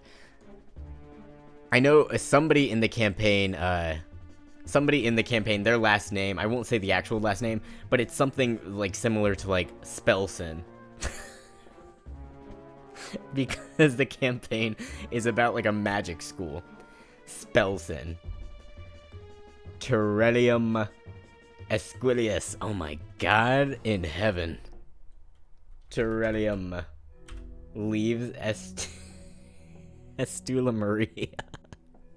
I love that. Oh god, elves. They're so stuck up. They would absolutely be named like that. We're gonna have to pick. Leaves Estula Maria. That's so funny. Leaves. I actually like leaves. Not even like Leaf, Leif, which would be a perfectly normal name. Leaves. Oh god, that's good. It's like a gnome name gone wrong. Leaves. Okay, we're gonna get rid of Terrellium. Terrellium. I like Terrellium. Like it's like Terrellium.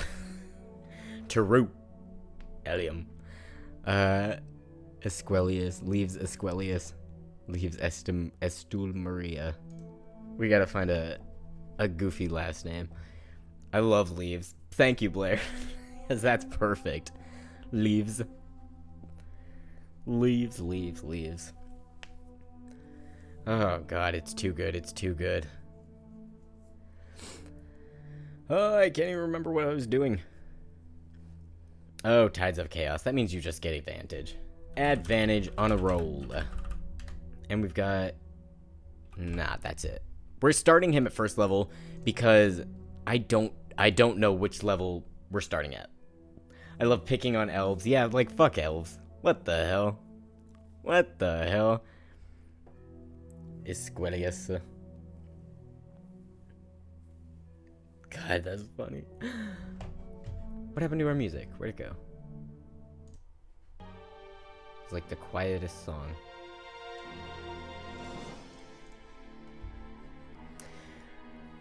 biggest dickus.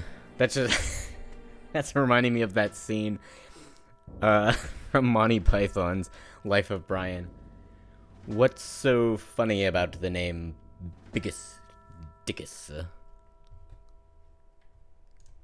Elves beyond that level of shit. Like, elves beyond that shit. God. Elves. Okay. Oh, we've reached the end of the sorcerer. Oh no. So we've done the race, elf. We've done the class, wild magic sorcerer. This is normally where we roll. So now we're rolling for stats. We've got these 6. The 6 that rule the world. Strength, dex, con, intelligence, wisdom, charisma. So I think what most people do is they roll 4 d6s and then pick the top 3.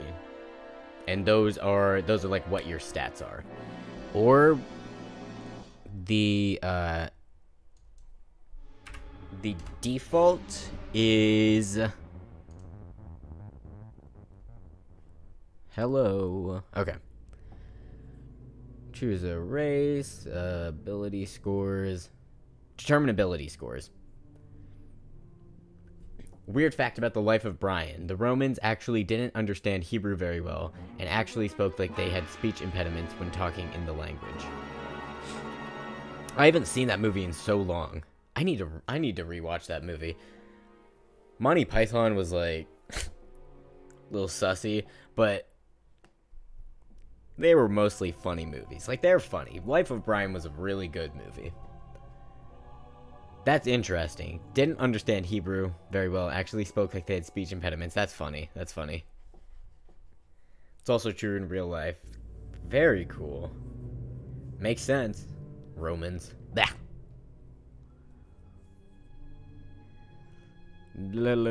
Oh, yeah, here are like the defaults. So 15 at level 1 at least. 15, 14, 13, 12, 10, and 8. That's what you would give to these scores. We're going to roll, see what happens, and if we get like some crazy shit, then we can like replace it, or we can do like a bank where you have like a certain number and you like divvy it up that way. We'll see what happens. Let's just roll, see if we get something. Oh! We got 18. I'm just gonna write it here. 18 for our first one. Sheesh. I don't know if that's gonna be allowed. Oh wait, we have to drop 3. I forgot. 15. Still pretty good for number 1. We go again. 6, 12. Oh my god, 16. Wow. Life of Brian was accurate in another different way. Yeah, let me know.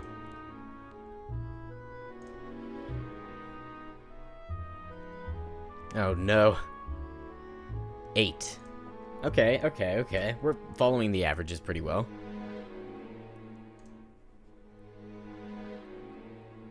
17, so another 15, because we're dropping the 2. 2 more. 10. Okay. 10. And 15 again. Well, I don't think this is gonna fly. I don't know. We might have to bump some of these down.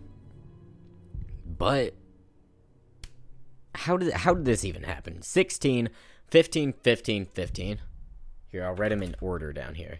15, 15, 15, 10, 8. Well, that's not good. During that time period, the Romans had to deal with 8 different guys claiming to be the Messiah. The weirdest was Jonathan the Basket Weaver, a prophet who turned out to be a psychotic hitman who slew many Roman politicians.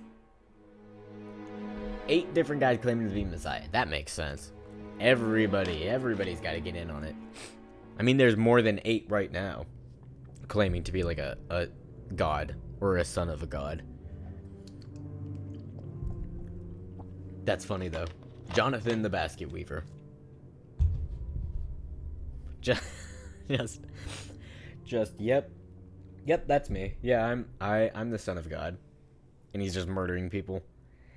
Shui, okay. Although, if their God is, like, actually how it's described in the Old Testament, maybe he is the son of God. He's just taking care of some of his dad's dirty work.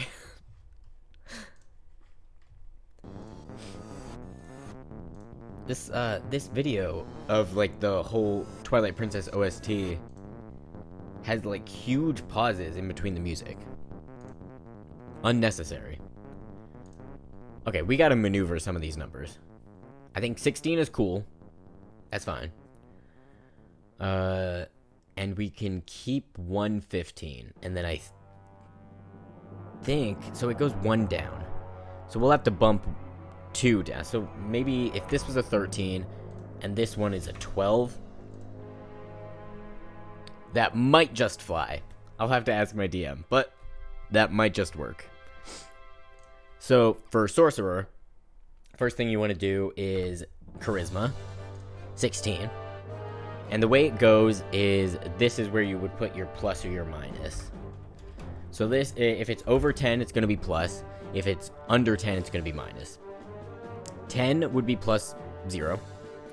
12 and 13 is going to be plus 1. 14, 15 plus 2. 16 and 17 is plus 3. 18 is plus 4. And then 20, which is the max, is plus 5. So we've got our 16. Pop, pop. Next is 15. And again, you're supposed to put it in Constitution. I think I am going to put it in Intelligence. Oh god, oh god. A lot of people forget the Old Testament and the New Testament are written by different authors with different beliefs. The writers of the Old Testament viewed their writing as history, not a morality tale. They also felt God was neither fully good nor fully evil because they claimed he's the source of everything. That makes sense. And also, it's been translated 1 million times and everything's been cut out and whatnot. And I'm also not religious, so I'm not Christian, so I don't really understand it. But yeah, that makes sense. Everybody had to have their piece in that stupid book. No offense. But it's kind of a stupid book. Next I'm going to do Constitution. I might get yelled at for this one. Don't worry about it. Yeah, good. Because it's just a +1. Oh, God. Which means his hit point maximum is 7. Because hit points is always your starting number, which is usually, like, your die. For fragile classes, it's 1d6, but for someone like a barbarian, I think barbarians are 12. I've never played one, but it goes all the way up. So his hit point maximum is going to be 7. Not great. Kind of scary. I haven't played anyone, like, really fragile in a good while. Oh. Boom. Boom. What else? So we've got our con. I already know that the 8 is gonna be strength, because who needs it? I'm a wizard. I'm not a wizard, but I'm a wizard.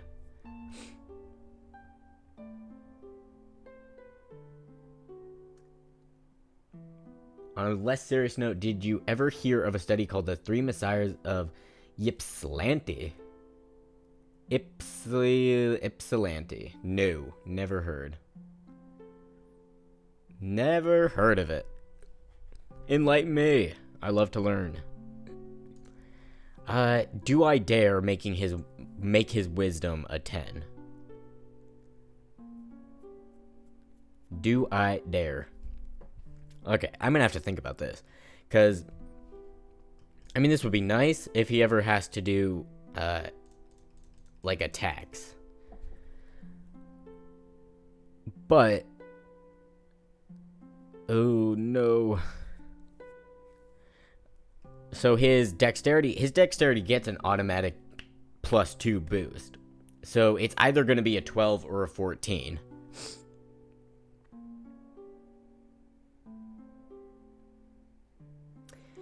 I don't know. Would somebody... I mean, he did go out and find some way to get wild magic.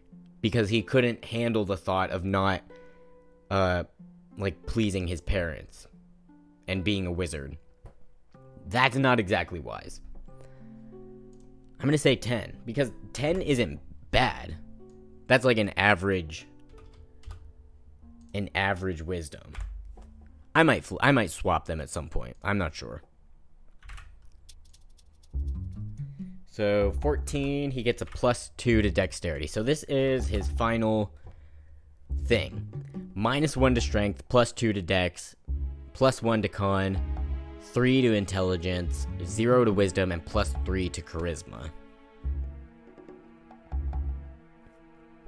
Oh, it's a mess. Oh god, it's a mess.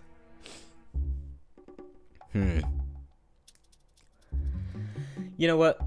If I get yelled at and I have to change it, so be it. That will just be the way it goes, you know? So now we're just gonna plug these all in. Oh, actually, let me do his background first. So next is backgrounds. It goes race, class, rolling, and then background. We're not picking any backgrounds from here. From like the player's handbook. We're picking one from Strixhaven, which is the campaign we're playing at, which does have like its own book. I don't have it. I don't care. I'm just looking at the backgrounds. Because I'm not sure what we're doing with Strixhaven, or if it's like more homebrew, or if I looked at a PDF of the book, if I would be spoiling myself. So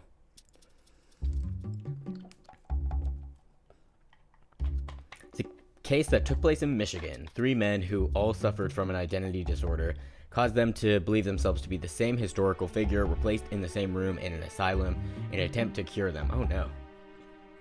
Instead, they go into heated arguments and fistfights. Yeah, that I would assume that's what happened.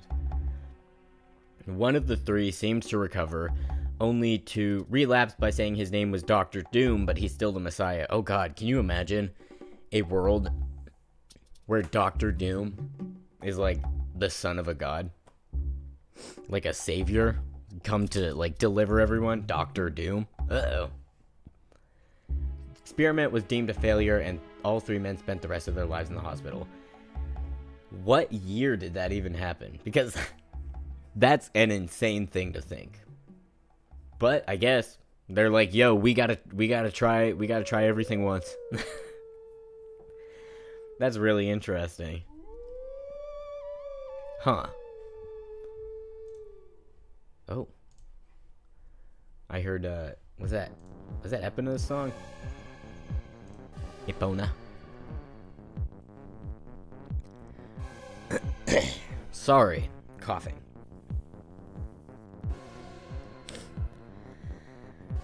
So yeah, whenever you play this particular campaign, you can get one of these backgrounds, which are also the names of the colleges in the university.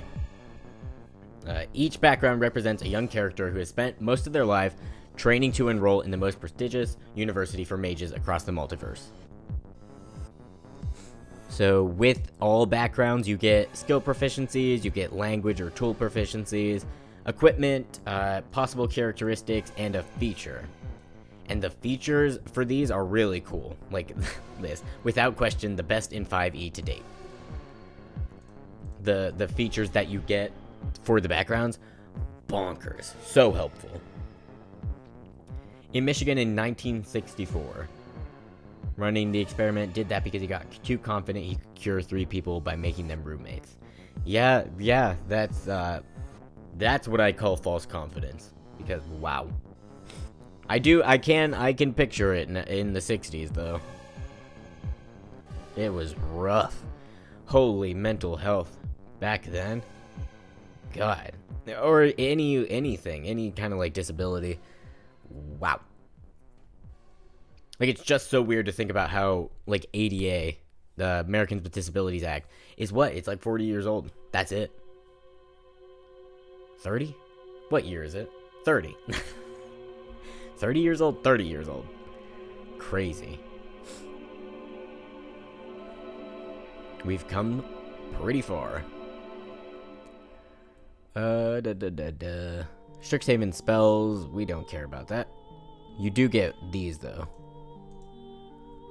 But I don't think you enter the college until your second year at the university.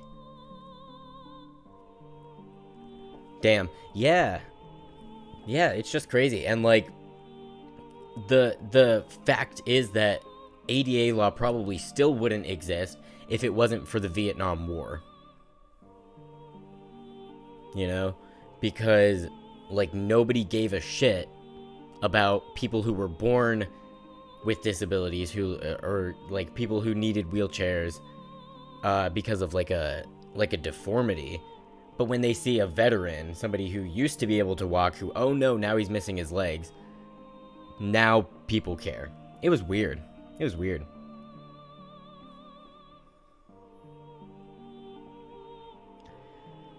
But sometimes you need that person. And it sucks, but that's why to use another example, that's like why we as men need to stand up for women, because nobody's listening. Nobody's listening to women. Why? But as long as there are men who are gonna stick up for them, then things are gonna actually get done. And it fucking sucks, but maybe someday things will change.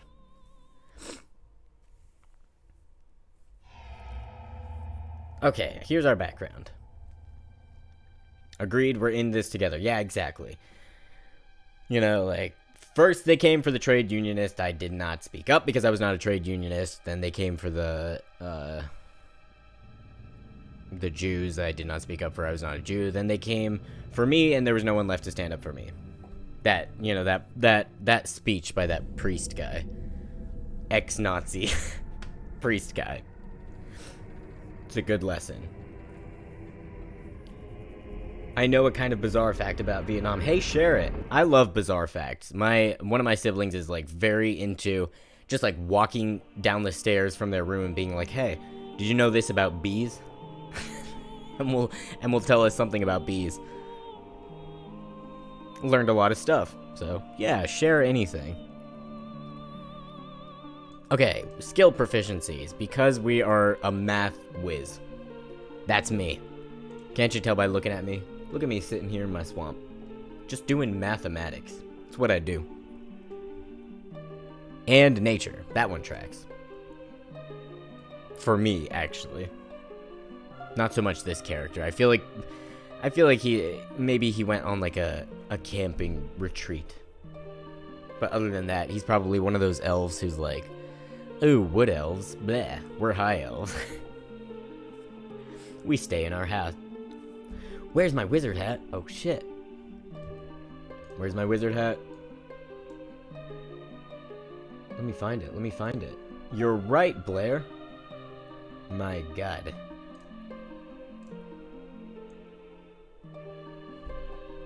Wait, where did it go? Oh, god, it's not even on my OBS anymore.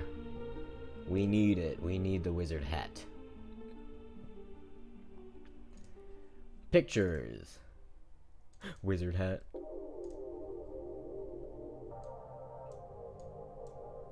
I'm gonna fade it in. All cool. I don't know if this is in the right spot. Is it there? Is it there? Wizard hat. It's a little scuffed. It's a little scuffed. Well, you know. You know, there he is. There he is. Take it out of studio mode. Ori! Hello, Ori, hello. Hi. Welcome to the stream. I hope you're doing well. Sorry, I'm adjusting my hat. I feel like I need to make, like, put an actual hat on him as part of his model. Ah, look, we're looking good. We're looking good. Yes, sir. Yes, great to see you, Ori. Hope you're doing good. We a wizard. We out here. We out here wizarding.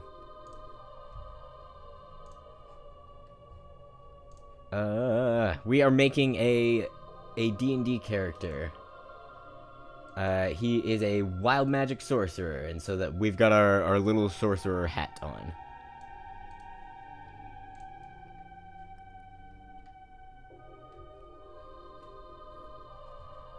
Ooh, we've got like a bunch of wonderful colors. Yes, it's a RuneScape hat. Yes, it is. I don't have much frame of reference for magic hats. Oh, we got our Vietnam fact. That is an awesome hat. Thank you, Zoom. Thank you. Willing to oppress the people out of Vietnam. Blah, blah, blah. President of South Vietnam. What? Discovered working in the U.S. as a gas station worker. Working in a gas station as a delivery man. He was arrested for trying to fight the demolition team. Oh no, he went off the edge. That's crazy. How far he's fallen. That's so... Jesus. Well, I guess, you know. So they just, like, found him and they were like, okay, yeah, I guess he's working as a gas station worker. Crazy. Okay. We're working on our background of our character. We don't have his name yet. We're thinking Leaves for the first name. Because that's absolutely fantastic.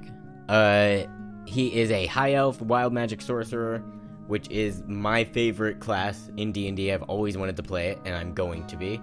This is for my in-person D&D campaign that is starting next week.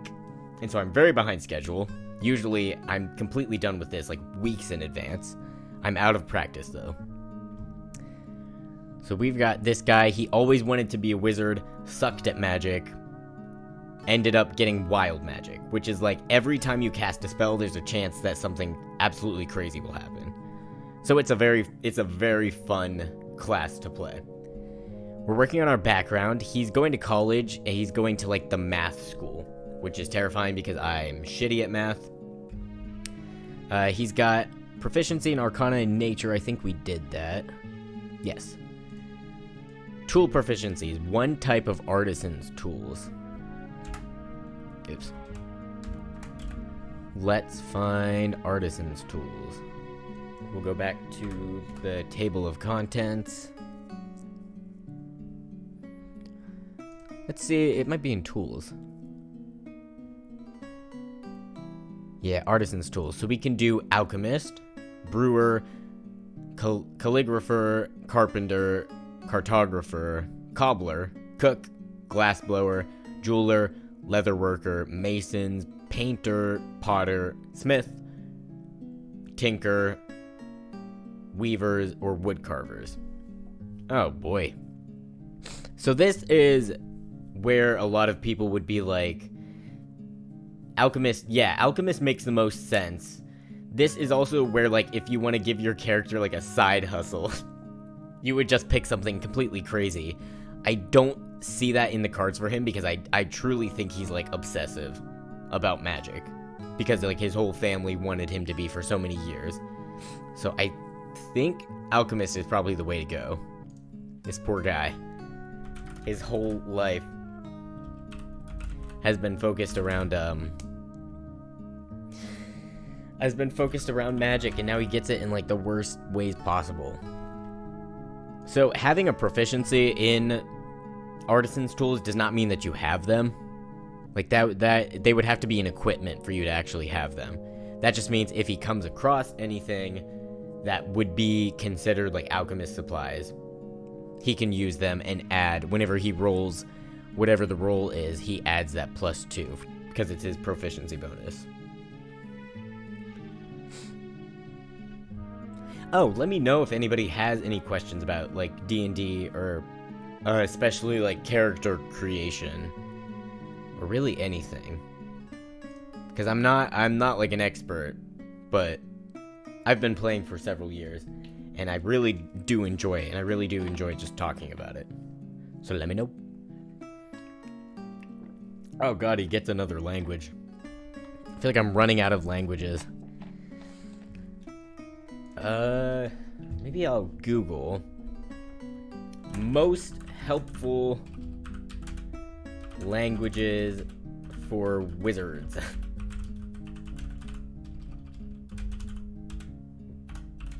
Reddit will have the answer.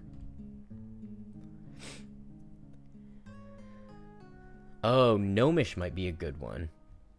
Let's see. What are the most important languages for a student of magic to learn? I mean, it depends on the setting, but... Oh, that's what the first person said.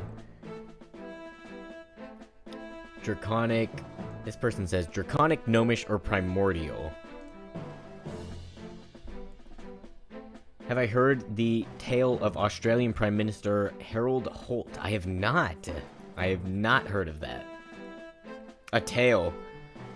Like a bard is about to perform. Love that. Super setting. Common. Sylvan. That would be like spoken by Fae. Are you going to use this character in a campaign? Yes. I'm using it in an IRL campaign that's starting next week. With a bunch of friends who I knew in college and kind of lost contact with them. And then recently they moved like pretty near me. Not in the same neighborhood, but close. And so I'm so excited. I'm really hoping to reconnect with them. That's so fun. I'm so excited. I'm so nervous because I'm playing somebody who's really smart and is like going to college for math. Like math magic. And I've only ever played big dum-dums because I'm a big dum-dum. And so I'm very nervous, but like I know these people, they're all really nice. Some of them are tryhards, but I've always been like that guy who's very goofy at the table. And like I feel like I can just kind of bring that energy with somebody who is a wild magic sorcerer because it's a very funny class. I also play big dum-dums. Yes. Yeah, I just love playing. Like, I've played a rogue who was not very dexterous. I've played a warlock who just had no idea who their patron was. She just didn't give a shit. She was funny. I already apologized for this beforehand, but it might have been sexist. She was one of the only girls I've ever played as a character, and she was kind of stupid. Oops, sorry. But, she, just didn't know who her patron was. Not really. She just kind of made a deal with somebody and got magic, and it was like not even a good deal. Oh, it was bad. But no, I love playing stupid people, and now I'm going to be playing a very smart person who has stupid things happen to them. So I think it's gonna be cool. Usually try to be humble, easygoing, and polite. I was only in one D&D session. I screwed up my dice rolls a lot. Oh, okay. I mean, if it's like your first time playing, that's what I like about my group is that, like, it's like everybody understands that it's like a learning curve. So if we ever have anybody new, you just got to be patient with them. Like, you're gonna screw up a lot. My first campaign, I was constantly just fudging the dice, and not on purpose. I was just like reading the wrong thing or not understanding what to do. I still ask so many questions. Me too. Like all the time asking questions. I feel like you've just got to keep trying. Like if you're having a hard time finding a group, just try and find people who are patient or find people who are also beginners and learn together, because that was really helpful to me. Oh, Harold Holt. Panic of the leader of a country disappearing suddenly with no confirmation whether he's dead or alive.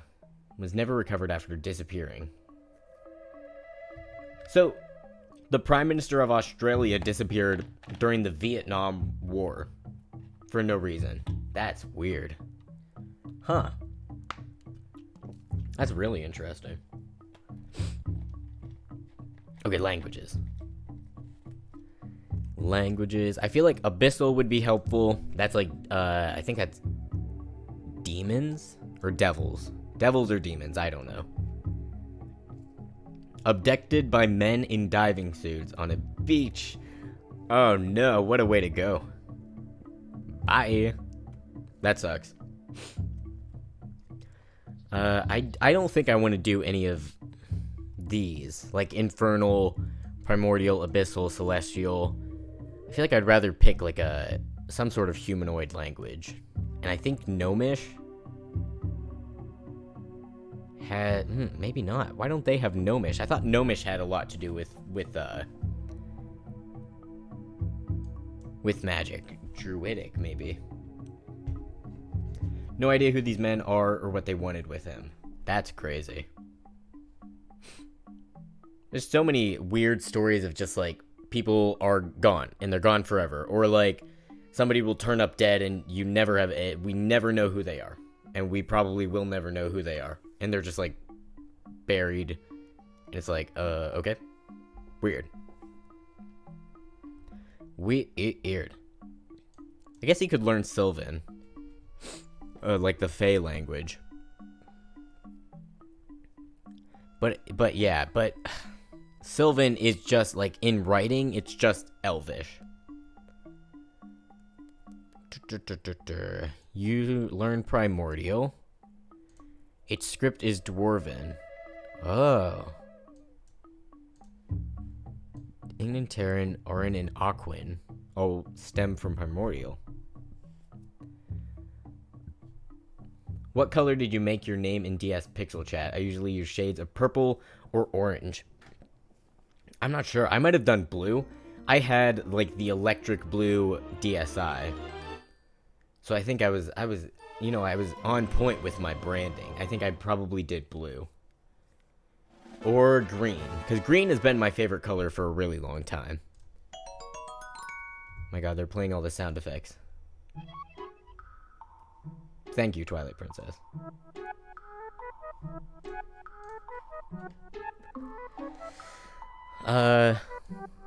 Learn Draconic.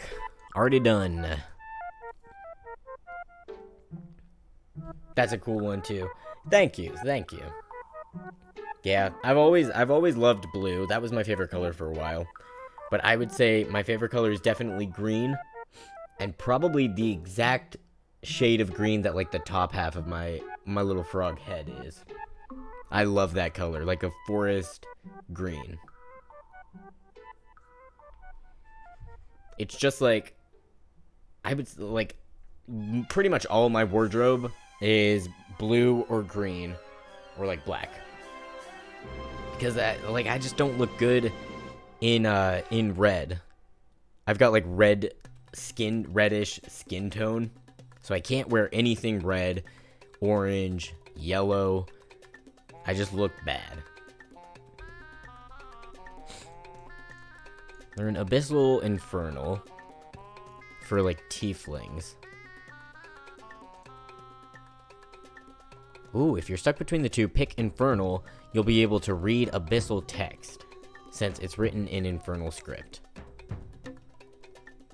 I could do Infernal. Sylvan seems like a waste, because he is an elf, so he can speak Elvish. Primordial would be interesting. There's not many things you could use with Primordial, but Dwarven. We already know Draconic. I think I'm gonna do Infernal. Draconic Infernal. Bop. Thank you, deleted. From 2 years ago.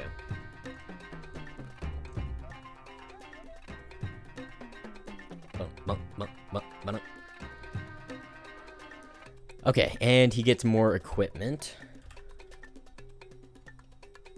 Blurp. Blurp. Oh no.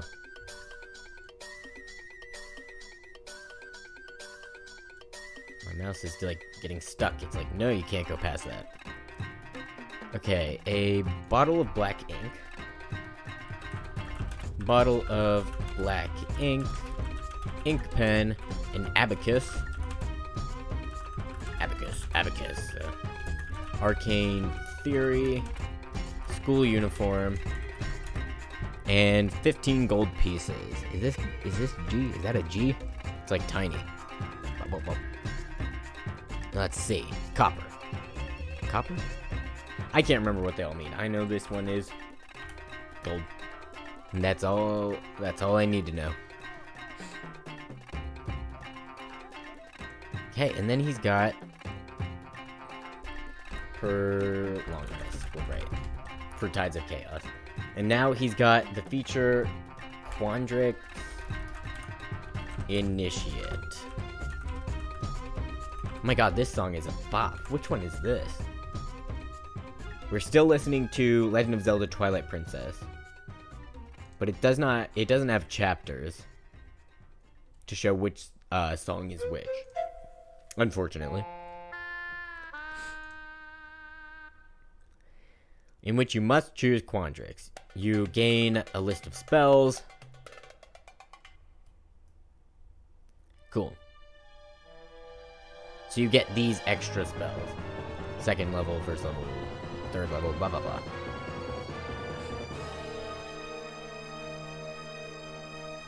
Quandrix spells are very focused on manipulating reality. Right, so my guy is going to be very illusion based. I think this is a good time to...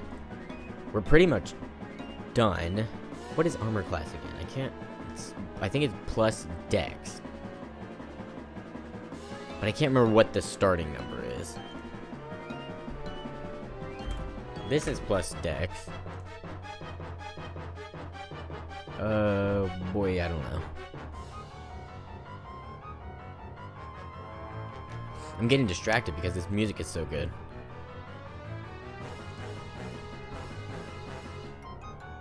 Okay, Quandrix Initiate. Does he get anything? Wait, where is that? Quandrix Initiate. It's not. I feel like you get more stuff. Initiate D&D 5e.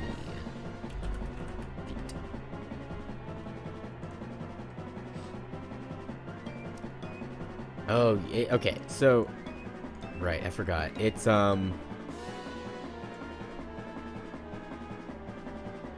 Quandrix.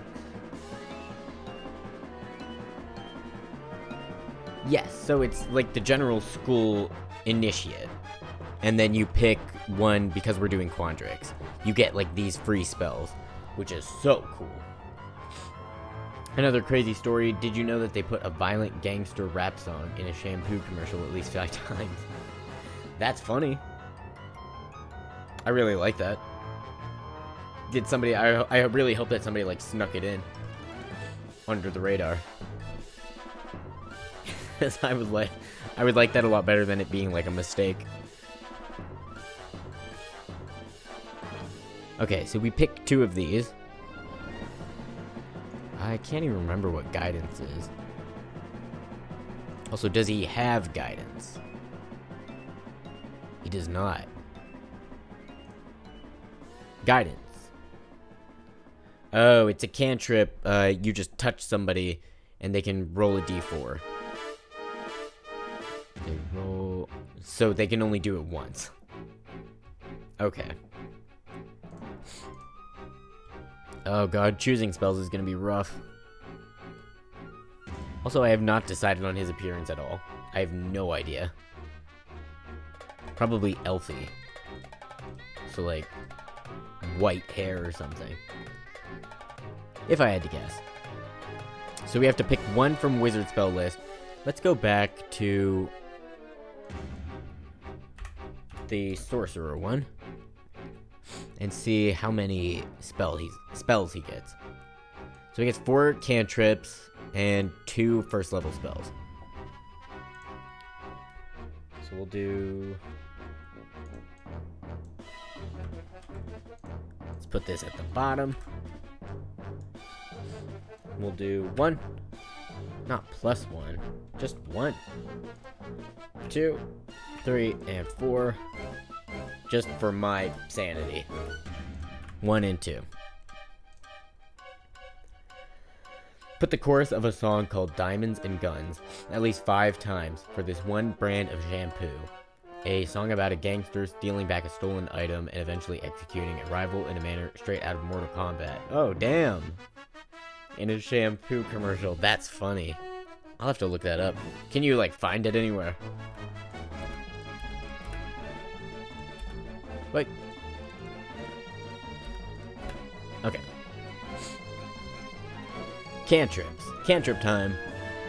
These are all the sorcerer spells. I wish you could, like, pick. Do you want a link to the song? Can you send it in Discord? And I'll have to listen to it later. But I would love to listen to it, yeah.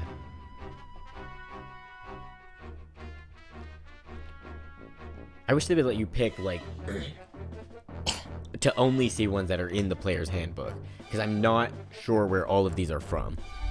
And, like, I could look at my PHB, but what's the point?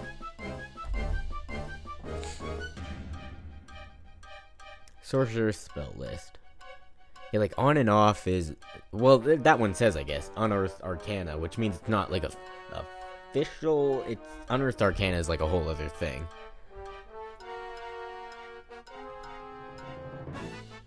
Could do Ray of Frost. Let me see if there are any illusion ones that might be cool. Because I do want him to be, like, illusion-based. His minor illusion, but... I don't know. Sent it. Thank you, Zoom. Thank you. I'll listen to it after stream.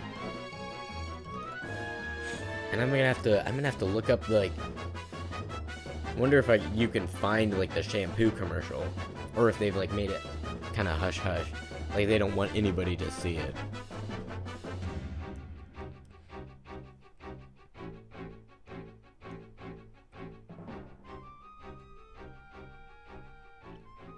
Oh god, it just got so dark in here.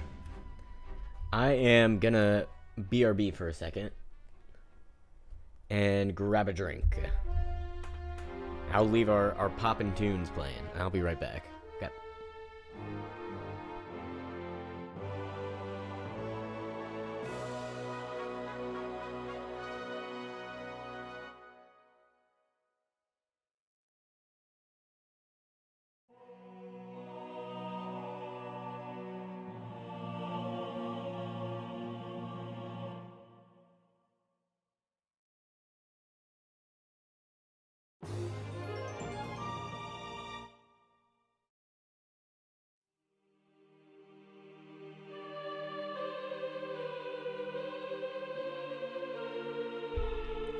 My BRB did not come up. Rest in peace, me. But I turned on a light, got a drink. We're good to go. We're good to find some cantrips.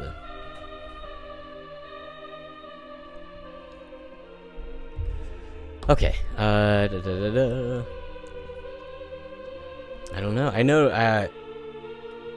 Probably not like many experts. D&D expertos watching. Sadly.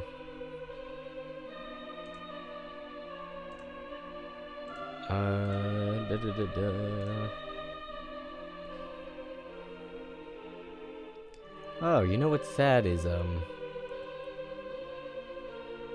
I don't have my like followers scroll wheel going right now because it's only on my video game screen. Here, look. Boop. Oh, I'm gone. Ah, I'm back. It's only on this screen. I need to add it onto this one too. Oh, why does it take him so long to come back? Come back, Toad, come back. His teleport's on a bit of a delay. Please forgive. Okay, oh god. Sorry. Ah. I'm a mess. So we need some, like, some offensive spells. And then we need at least one that's going to be like quality of life. Grease is fun. Grease. What do sorcerers have in way of illusion? We have got color spray, disguise self, distort value, silent image. What is that one? I don't. What? Silent image. The image of an object. It's purely visual.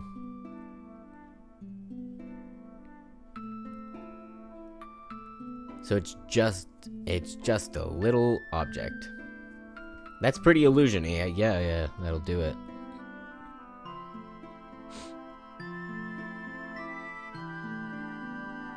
Cast a spell on an object, doubling the object perceived value. Or color spray. Which just, ignoring unconscious creatures. Each creature affected by the spell is blinded. Oh, right. This is the one you would roll. So let's do that. 60-10. Stop. The sum is 30, so you could do creatures up to 30 hit points. It's not worth it. Not worth it. Okay, so those are the illusions. Not into it. Oh.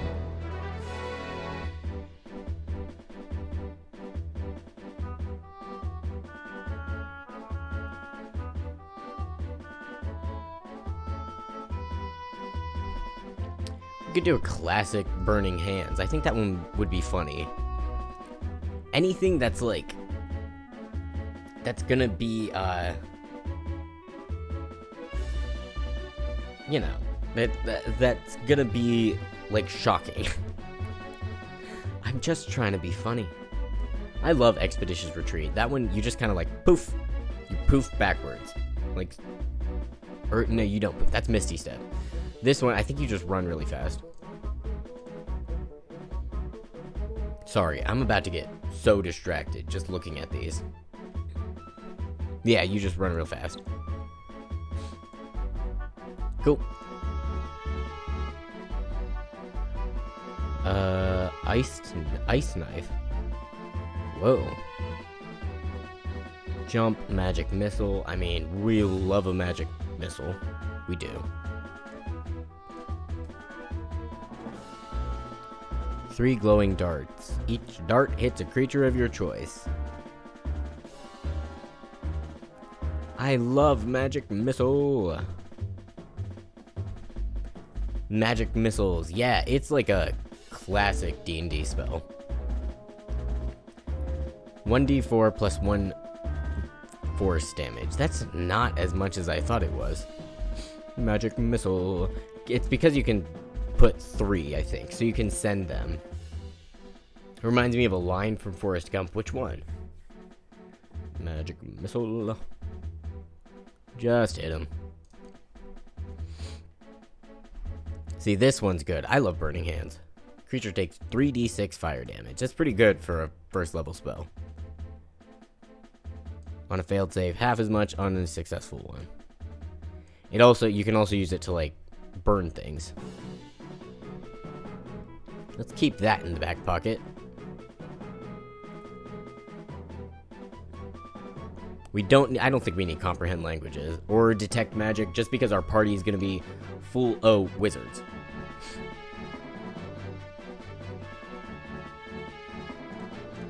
What is false life?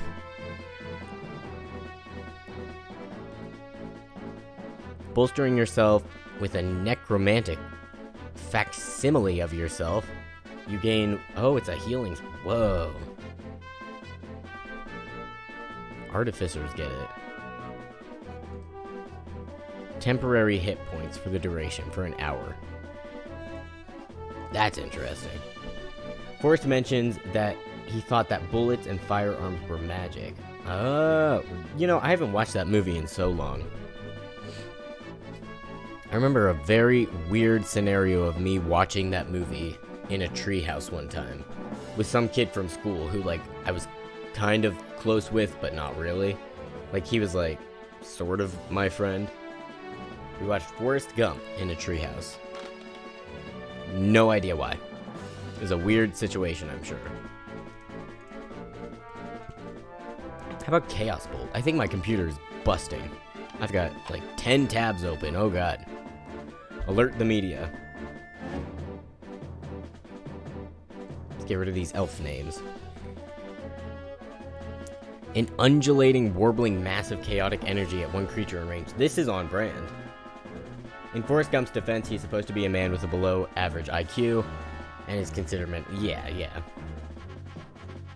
I mean, you know, I feel like anybody, especially if they weren't around bullets or guns very much, any, like, younger person, or somebody who's heard it for the first time, is gonna think that it's magic. And frankly, it is weird. It's a really weird mechanic. A gun. Everything these days is a weird mechanic. Like, how does this computer work? Weird. Weird as hell. 2d8 plus 1d6 damage. Holy shit. Choose one of the d8s. Determines the attack's damage type, as shown below. I love that. Chaos Bolt. Oh, it's from Xanathar's. I don't know if I could use that. It's just sorcerer. I would have to ask. This is a first level spell. Because that one's cool. And any of the, like,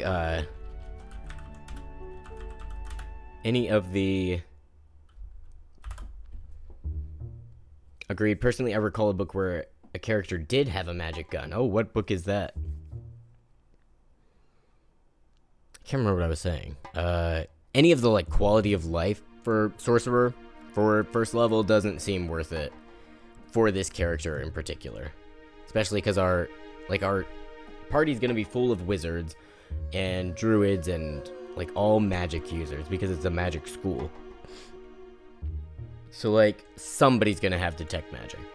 If not, then I'll get it, but I don't think we need it. And I don't think false life. Let's say no. And I'm just gonna note that this is in Xanathar in case I need to change it. Because that's not the, like, the player's handbook. That's an outside book. And depending on who your DM is, a lot of the times there'll be, like, a rule. I know in, like, if you're playing an official game of D&D, they have a rule now where it's, or they did. Maybe they got rid of it. I don't know. It used to be player's handbook plus one other book you could use. You could pull things from. Series of 8 books called The Dark Tower. It's written by Stephen King. Yeah. I don't think I think I read the first... No, I don't think I've read Dark Tower. My parents are huge Stephen King fans. We have pretty much all of his books. But I've never read Dark Tower.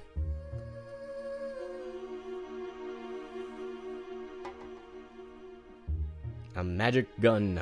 I know they recently did an adaptation of those books.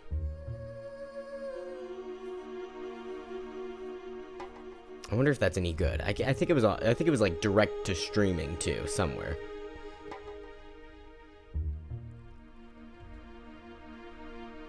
Okay.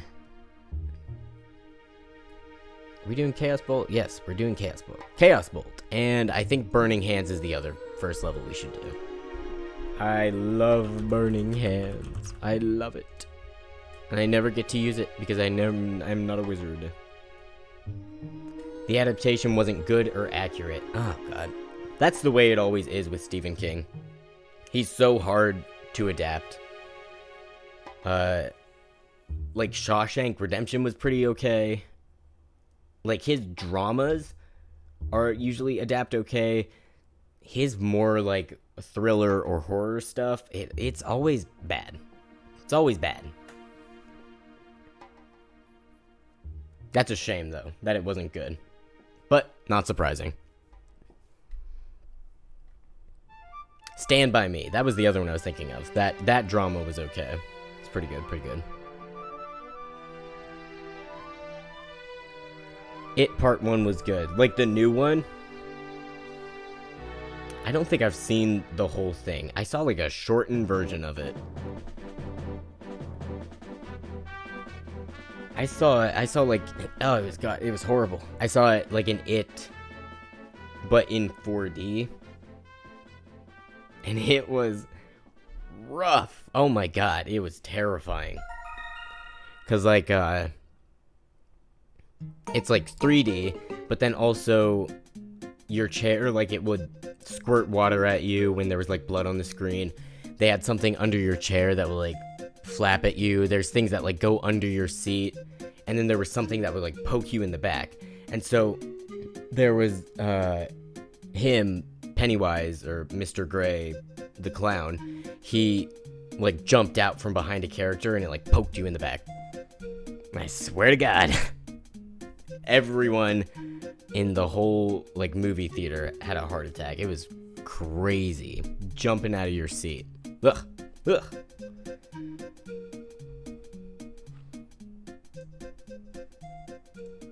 My god, this song is a banger. I wish they would label which ones they are, because I'm not as familiar with Twilight Princess as I am with Ocarina of Time. Okay, 4 cantrips to start, and then we're going to be adding more because of this. So let's not pick. Here, let's decide which ones we want now. To explain the premise of Dark Tower, a cowboy sorcerer in a post-nuclear apocalyptic, post-medieval future goes on a dimension-hopping magical quest with his gang to save a tower holding together all of creation. That sounds great. By Stephen King. Huh. Not what I would have guessed. I'll have to... I might have to borrow it from my parents. Because that sounds cool. Sci-fi. Okay. So we get 2 from Druidcraft, which is just like you can make a flower or like a campfire. Or light a lantern, things like that. Guidance, somebody gets a +4. Or Mage Hand, which is you can pick something up to 10 pounds. We get Mage Hand already. Not Druidcraft and not Guidance. So we can pick 2.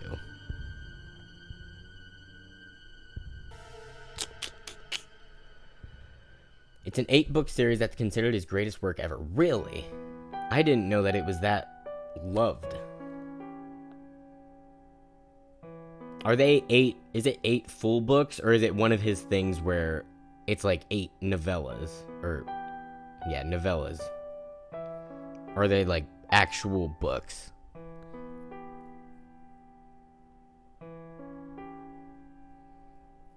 Okay. 8 full books. Okay. Maybe I'll get around to reading them then. I remember reading, what I got it confused with for a second was Green Mile, because that was also a series. But those were shorter. Those were very short books.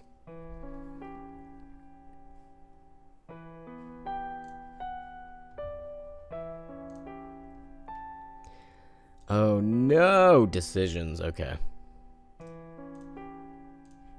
Let's pull up the druid spell list just to look. I don't think he would need Druidcraft because he can get Prestidigitation, which is similar and would probably be more helpful. Right, let me compare. Prestidigitation, yeah, snuff out a candle, sensory effect, clean or soil an object, chill, like a soup if you want, or make a color or a small mark or a symbol, non-magical trinket that can fit in your hand. So I don't see the point in giving him Druidcraft. Let's give him Guidance and Mage Hand. Guidance, Mage Hand.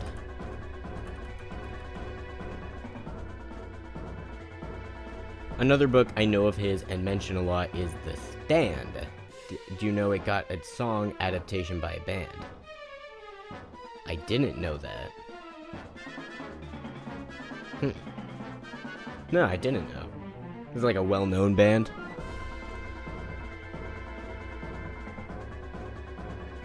And guidance. Yeah, I feel like you can't go wrong with guidance, just in case. Give somebody an extra D4. We'll look at druids.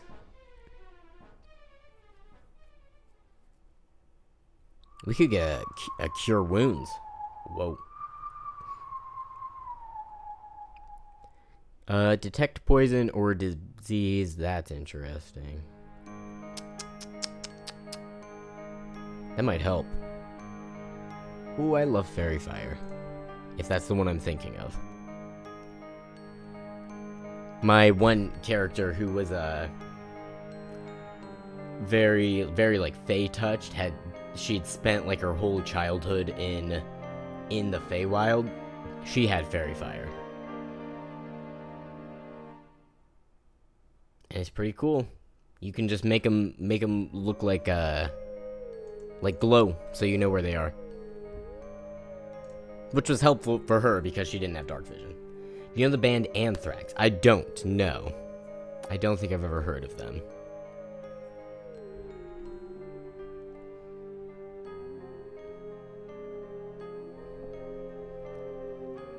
So, we've got Ice Knife, Long Strider. I think that just makes you stride longly, probably. You could do Thunder Wave. Snare is a good one too. Snare.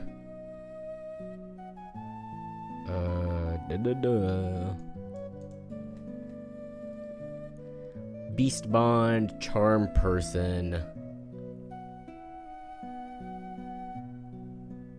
Detect poison and disease. Oh, we could do Good Berry. Classic Good Berry. You just make 10 berries in your hand, and each one heals 1 hit point. Good Berry. Sure.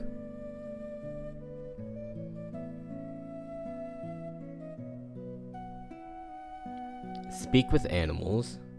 Or protection from evil and good is a kind of a good one. Thunder Wave. Constitution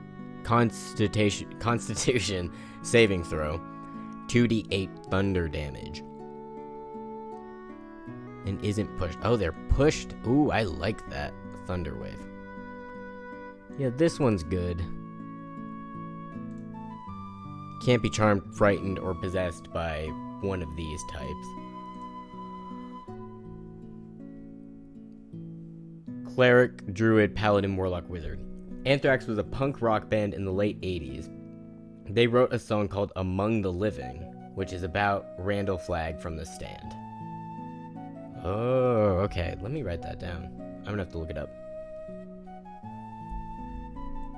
Among the Living.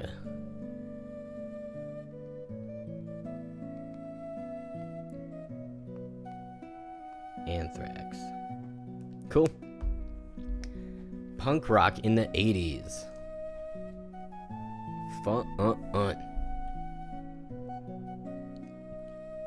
Target has advantage on any new saving throw against the relevant effect. I don't think protection from evil and good.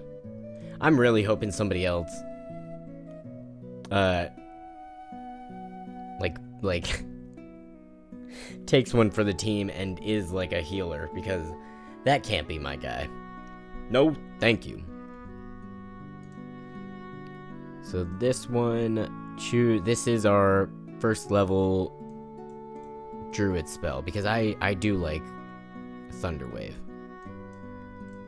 Oops.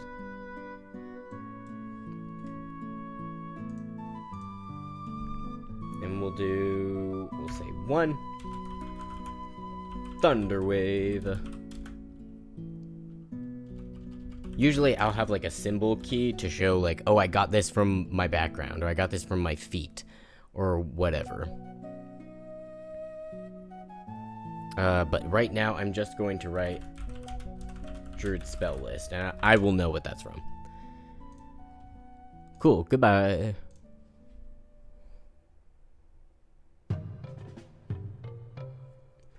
There are 2 cantrips. You can cast the chosen first level spell without a spell slot. Whoa. I didn't know that. Holy. Okay. No spell slot. Whoa. Oh. No slot. Exclamation point. No slot. Okay. Oh my god. All we have to do is pick our 4 cantrips now. Get rid of that. Decided that the illusion one is boring because it's just minor illusion. Could do poison spray.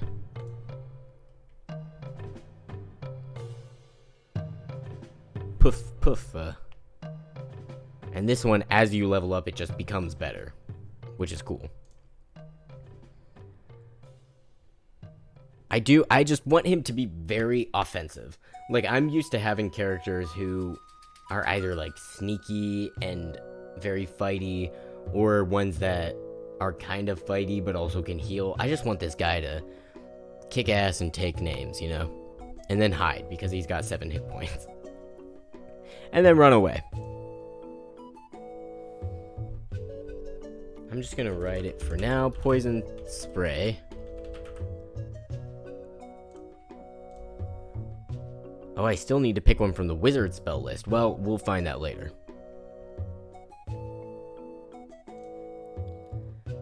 We've got... What's Booming Blade? I'm sure that's just a buff, probably. Suffers the weapons... that sounds boring. If the target willingly moves 5 or more feet before the start of your next turn, they take 1d8 thunder damage and the spell ends. Oh, I do kind of like that. Oh, it's from Tasha's. Oh, dang it. That's another book. So, I'm not sure if it would, if my DM would let me do that.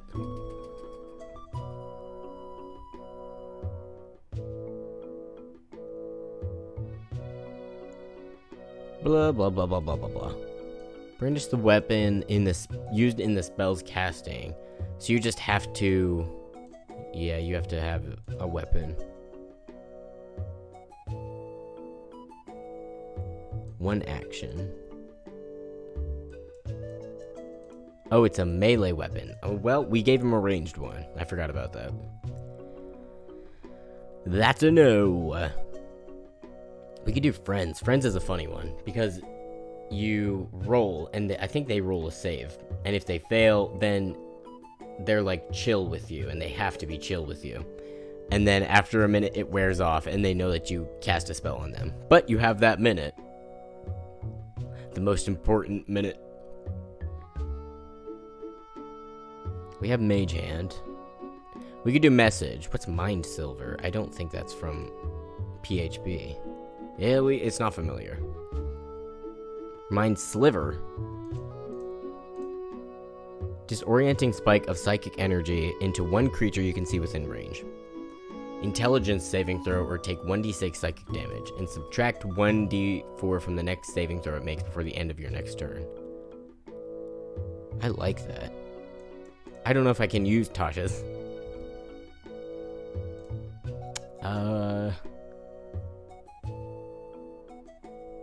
We've got Poison Spray. Ray of Frost is a good one.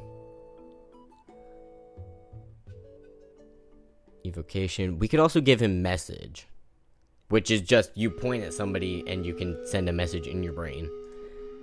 I think there's a word limit. Maybe not. Whisper a message. Hear the message and can reply in a whisper that only you can hear. And it is beyond the barrier. You can cast it through solid objects. Okay. I think we should give a message, because it's very helpful. No, I wanted it in all caps. All caps, baby. I don't know about Mind Sliver yet. Although I do want it. I do. It's just... sorcerers don't really have that many real good cantrips. I don't think anybody does. Let's look at Ray of Frost. No, get gone. Ray of Frost. Hit, it takes 1d8 cold damage. Its speed is reduced by 10 until the start of your next turn. I mean, this one is a classic. Let's do Ray of Frost. And then I am going to write Mind Sliver. But will we get it? I don't know. No, not full screen. Not the full screen. No, sir. And then we need a wizard spell. Ray Frost, Mind Sliver. Let's go to Wizard. Wizard. Let's find a good cantrip.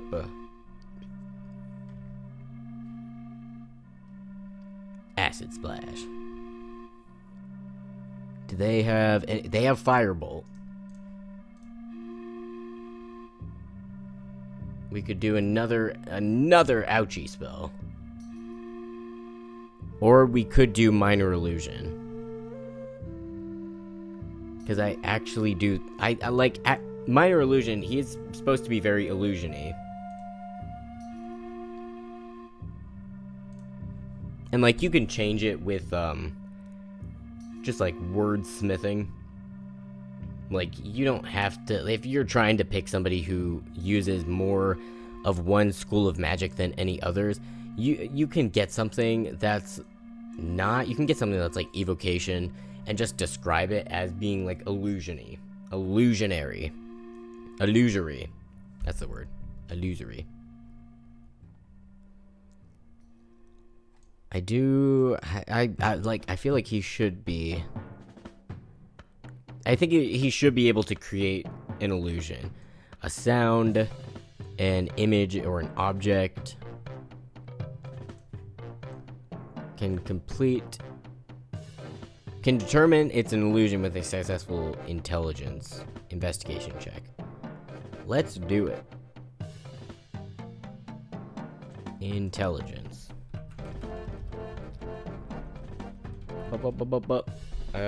Minor illusion. And we'll say wizard.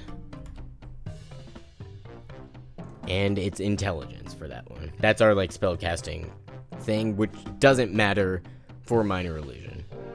Oh my god, we might be, like, done. Ah! I think so. Strixhaven Initiate.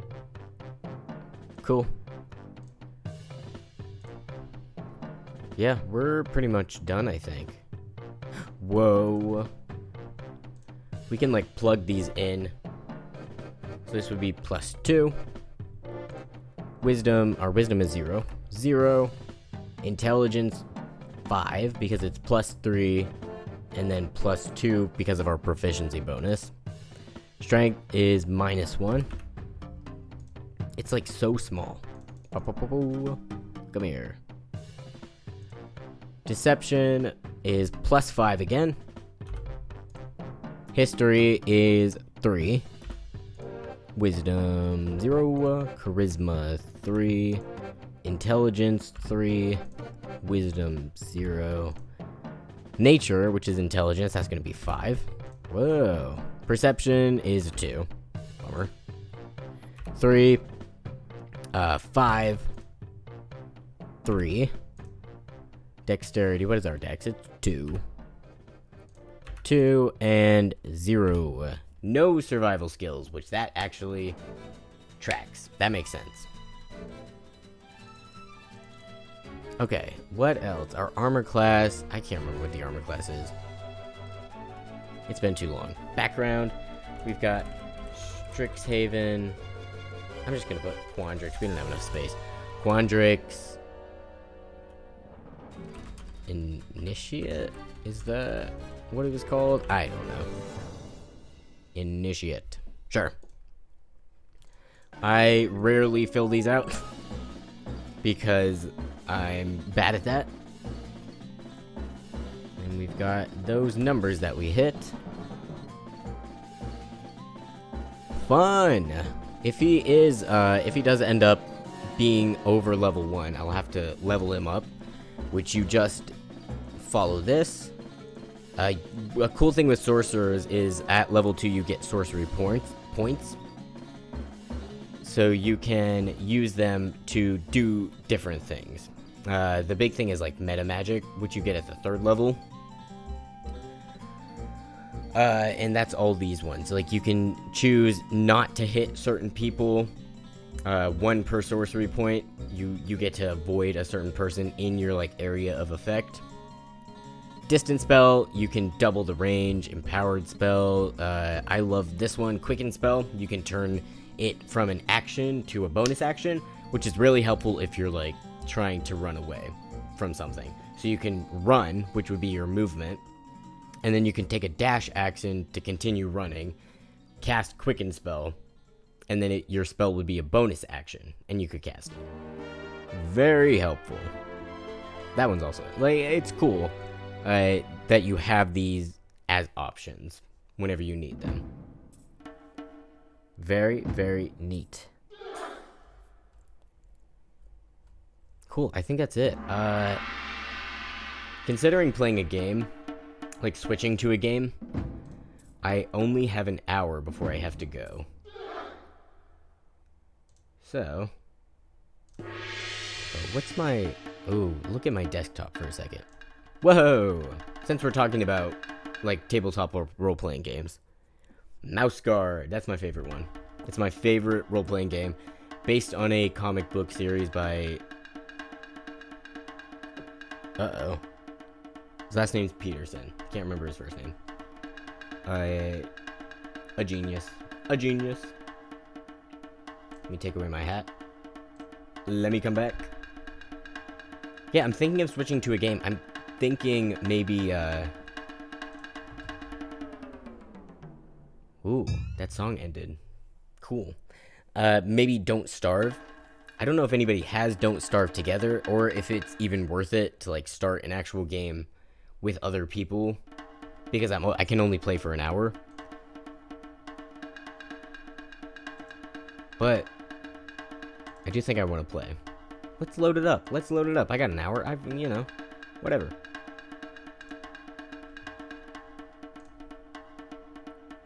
I've got an hour.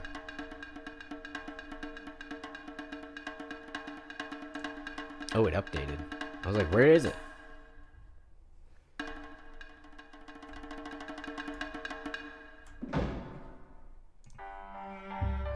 Can you hear it? Let me turn off Twilight Princess.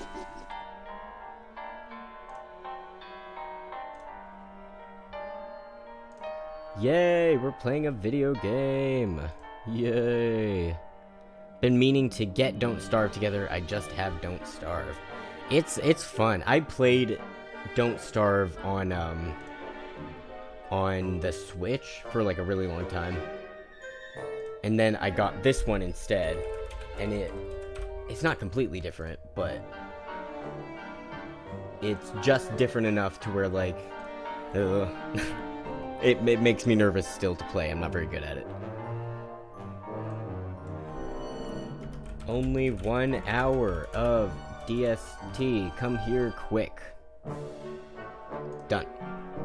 Updated. Screen is black. Oh god. Let me see. Oh, it's because it's capturing the wrong thing. Thank you, Aura. Okay. Alright, title is changed. Category is changed.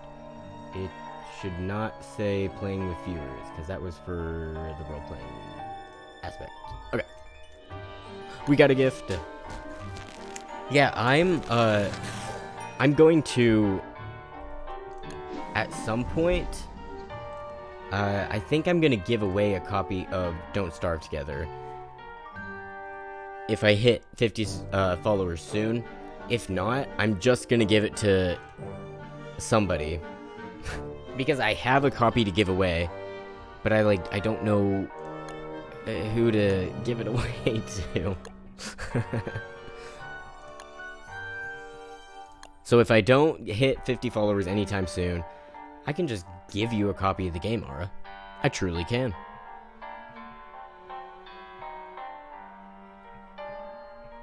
Okay.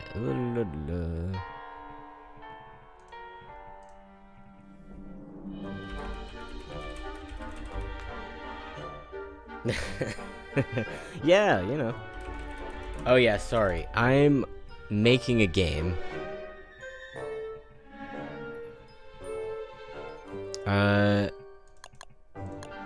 I think maybe I'll just put it local only, and then it's just for me.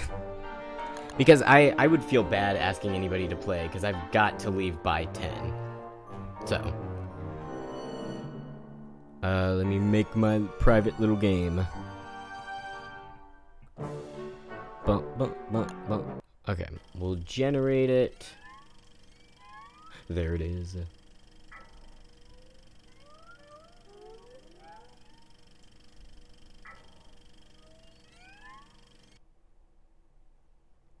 Oh god. Oh god, it's pinwheeling. It's pinwheeling. There it is. Yay!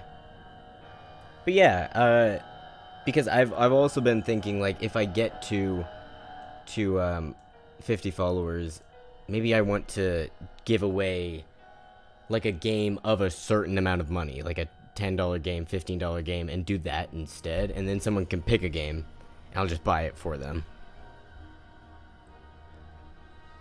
We could be Willow. Let's be Willow. Let's get into this quick. Oh, she's got rings. I don't know what any of this stuff is. Giveaway sounds great. Yeah, I definitely want to do something. Oh god, it's been so long since I played this game. Okay, I can press space to do stuff. That's helpful. I want to do some type of giveaway. The question is, like, would people think that if I gave away a copy of Don't Starve Together would just be because, like, I have that and want to get rid of it? Which is not the case. But I don't want people to, like, think that. Decisions. And also, like, I'm really far away, so it's not like it's gonna happen overnight. Like, I have time to think about it and decide. Oh, there's a puffin up there.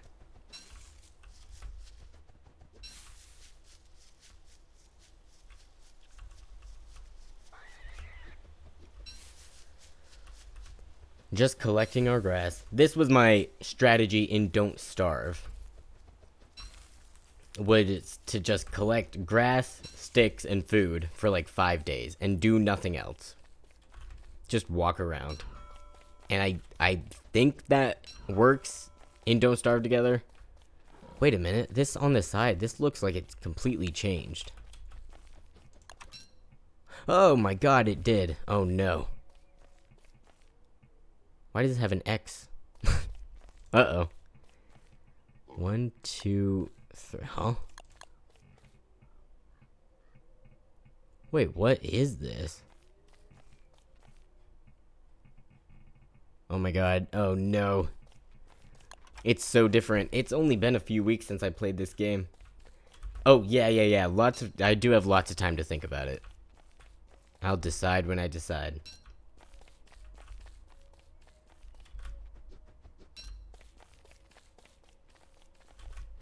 I know this game is not supposed to be relaxing, but I always feel so relaxed whenever I'm playing.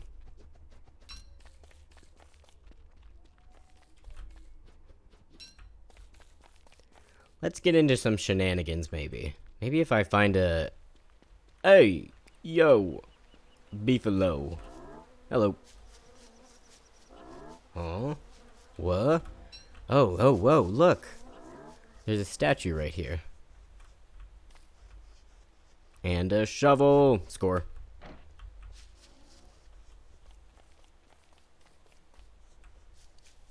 Wonder what you do with these statues. Nope. A big stone nerd. Give me these seeds. Well, we found the beefalo already, so that's helpful. But we must keep moving on to bigger and better things. Oh, what? I did not mean to do that. Get rid of that.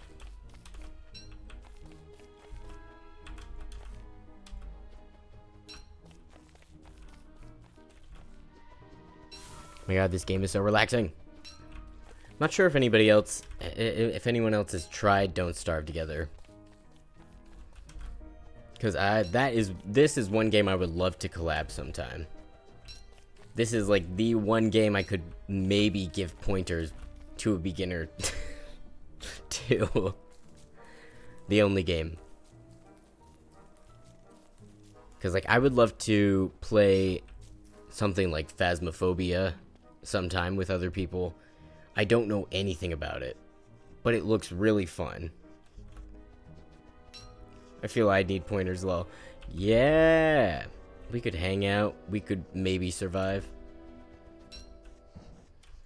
It's just I love roguelike games like this. Where, like, I've survived. I've never gotten close to like 100 games. But, like 100 days, sorry. But I've gotten pretty far in the game for a beginner, and then in like 1 second it's all gone and you're like, what the hell happened? Or like a boss will come up that you've never seen before and you're like, huh? It's gone. Same with Phasmo. I just got it. Ooh, I might buy it. Would you like to play it together sometime? Because it looks like so much fun.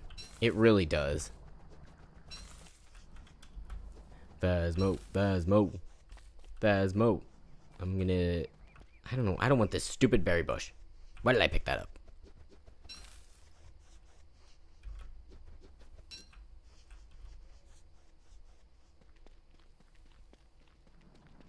Ah!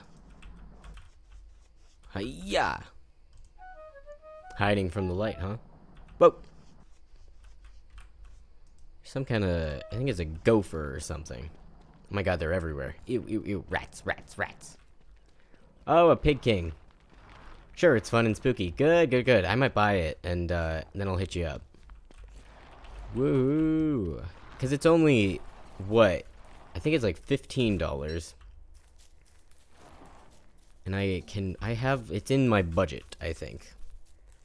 We found the pig king, and we found this guy. Ugh. Creepy.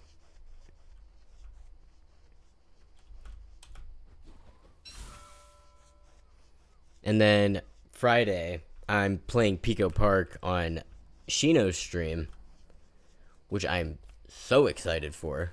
I need to buy that game. Luckily, it's like $5.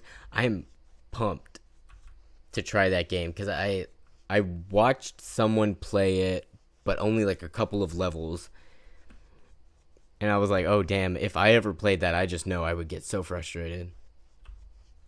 And we'll see. I guess we'll find out on Friday. I don't think I'm not gonna stream that day, but I'll be there. Yeah, like I don't rage in video games, but if something's bothering me and ooh, what is that? Anyone home? Guess not. Huh. If something's bothering me, like if I'm dying like several times in a game like Minecraft or something. Oh no, not this guy. I'm leaving. Oh god, and there's spiders. Oh god. But yeah, if I'm losing a lot in a game, I will just like quit. And it's not like a rage quit, because I'm not very outwardly angry. But still, I will fully just be like, okay, shut the game down. Escape, quit. Are you sure you want to exit? Yes. And then I'll just sit there. And like that's not an option when you're playing with your friends. So it's gonna be a thing, for sure. Feel I'm the same way. Yeah.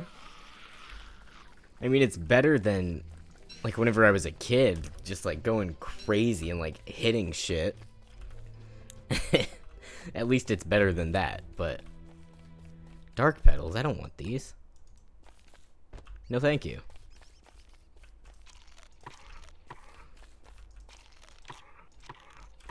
But yeah, I've, like, mad props to the people who don't do that. To people who, will, like, speedrun games, and if they make a mistake, they're just like, and try again for, like, the millionth time that day. Crazy.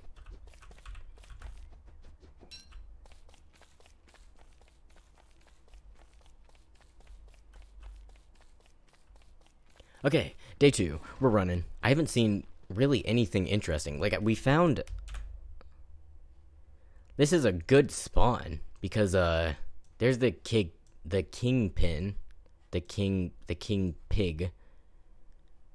And then there's some clockwork guys, because I know, these are important for getting gears, because if you kill those clockwork guys, you can get gears, and then you can make, like, the ice box, and that will help you survive winter.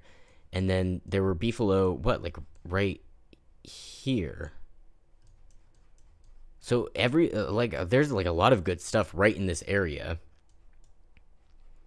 Is this Don't Starve? Yes, we're playing Don't Starve together, but alone, because I only have an hour before I have to go. 50 minutes now.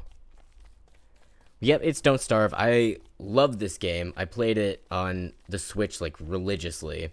And now I'm trying to get used to, like, the different rule set for Don't Starve together. But I've got pretty much the hang of it, a handle on it, at least.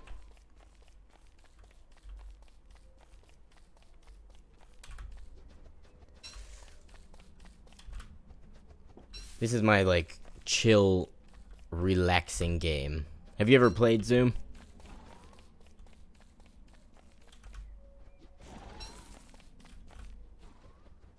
Gold! Let me make a pickaxe. I can't. Wait, why haven't I seen any flint? Wait a minute. I didn't even realize. But, like, we really haven't. We haven't seen anything. That's weird. Unless I'm missing it, which is very possible.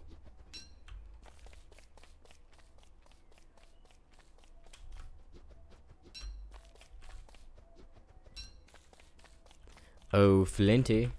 Flinty, Flinty, Flinty, Flint. You know what I have horrible luck on in this game is the guys that come out of trees, like the tree guards. They rock my shit every time. I have the worst luck. There's such a small chance that they'll spawn. They do every single time I play. And it's always in the first couple of trees that I cut down. And I don't have enough acorns to, like... Because you're supposed to plant pine cones and then they'll stop chasing you. But I don't have enough by that point. Oh, bummer, dude. Oh, bummer. That's really a shame. No, I want this. Ah! I don't want it that bad.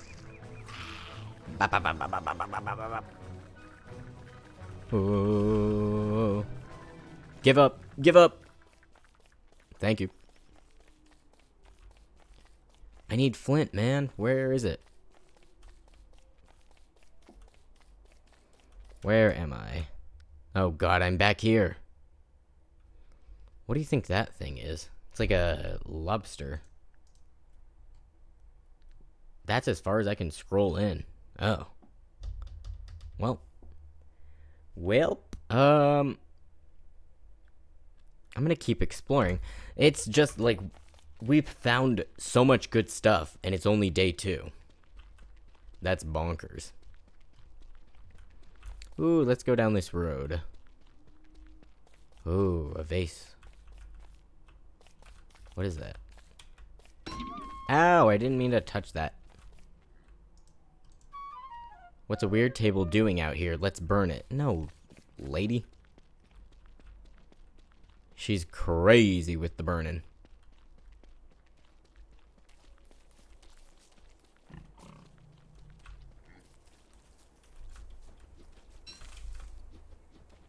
I'm trying to find something to kill me. I feel like that would be more fun than trying to, like, survive for an hour and that's it. Because there isn't that much you can do in an hour. What's that? Oh, lordy. Let it go, let it go, let it go. Yeesh. So, I like these icons. I feel like they're different than the last time I played. Like the hand, the what you're wearing, and the hat. They look different. I want something to kill me, but I want something cool. I feel like the last big thing that I would love to find right now is a rock field. Because then I can get gold. And flint. Where's the flint? Did they nerf flint or something?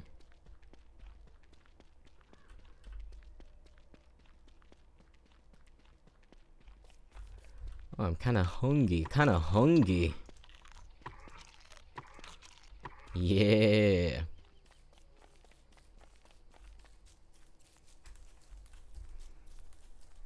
Okay, alright.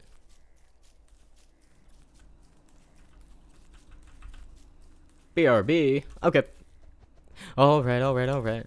I'm kind of trying to end stream. We'll see you when you get back, Ara. Goodbye. If I'm gone before you're back, rip. Have a good night. We'll see, though. Oh, look, one flint. It's a miracle. It's a goddamn miracle. Yeah, I don't know. I felt bad about opening it up to other people because I would only be doing it for an hour. But now I'm like, why am I playing for an hour and that's it? Guess I could see if anybody else is streaming. And if not, then maybe we can wait a while. Although, I mean, I don't think there's many people watching. Or, like, still around. Let me see. Interlude, give me a second.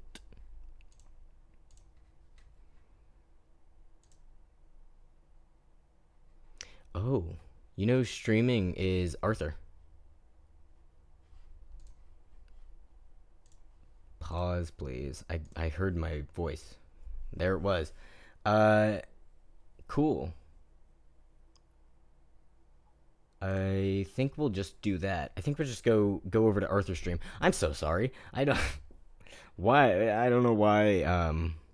Yikes. Arthur. Yeah, we're just gonna do that. I'm sorry, Ara. Ara's gonna come back and it's gonna be Arthur. That's just the way the cookie crumbles. You know? That is just how it be. So okay, sorry. I'm getting off of Don't Starve. It's taking forever. Cancel. Quit. Yes. Just like we were talking about. I've quit, but I'm not angry. Okay. We're gonna raid Arthur. How exciting. I need to remember how to spell his name. I think that's it. Let me double check. Yeah, Arthur's playing Gmod. Everybody here is following Arthur. If you're not, that's wrong. That's wrong of you. So, go do that. I hope everybody has a great rest of your night. And I'm gonna try and stream tomorrow. I don't know if it's gonna happen. I don't know. If it does, I don't know what I'll do. Oh god, it's all a mess. It's all such a mess. It is. I'll stream at some point again this week. Thank you so much for being here. I loved doing the D&D section and just like talking about D&D, because it is really like a passion of mine. So maybe we can do something like that again. Maybe not. I don't know. That was fun. That was loads of fun. That was really fun. So I will see you all next time. Rad, dudes, rad. Okay, I'm stalling. Sorry, I got an ad on Arthur's Twitch. I'm just stalling until it's done, so I can raid and I can say hi. My God, this is a mess. It's about to auto raid. Oh my God, hurry up! Why is this ad so long? Okay, it's done. All right, everybody, have a good night. Goodbye. Goodbye.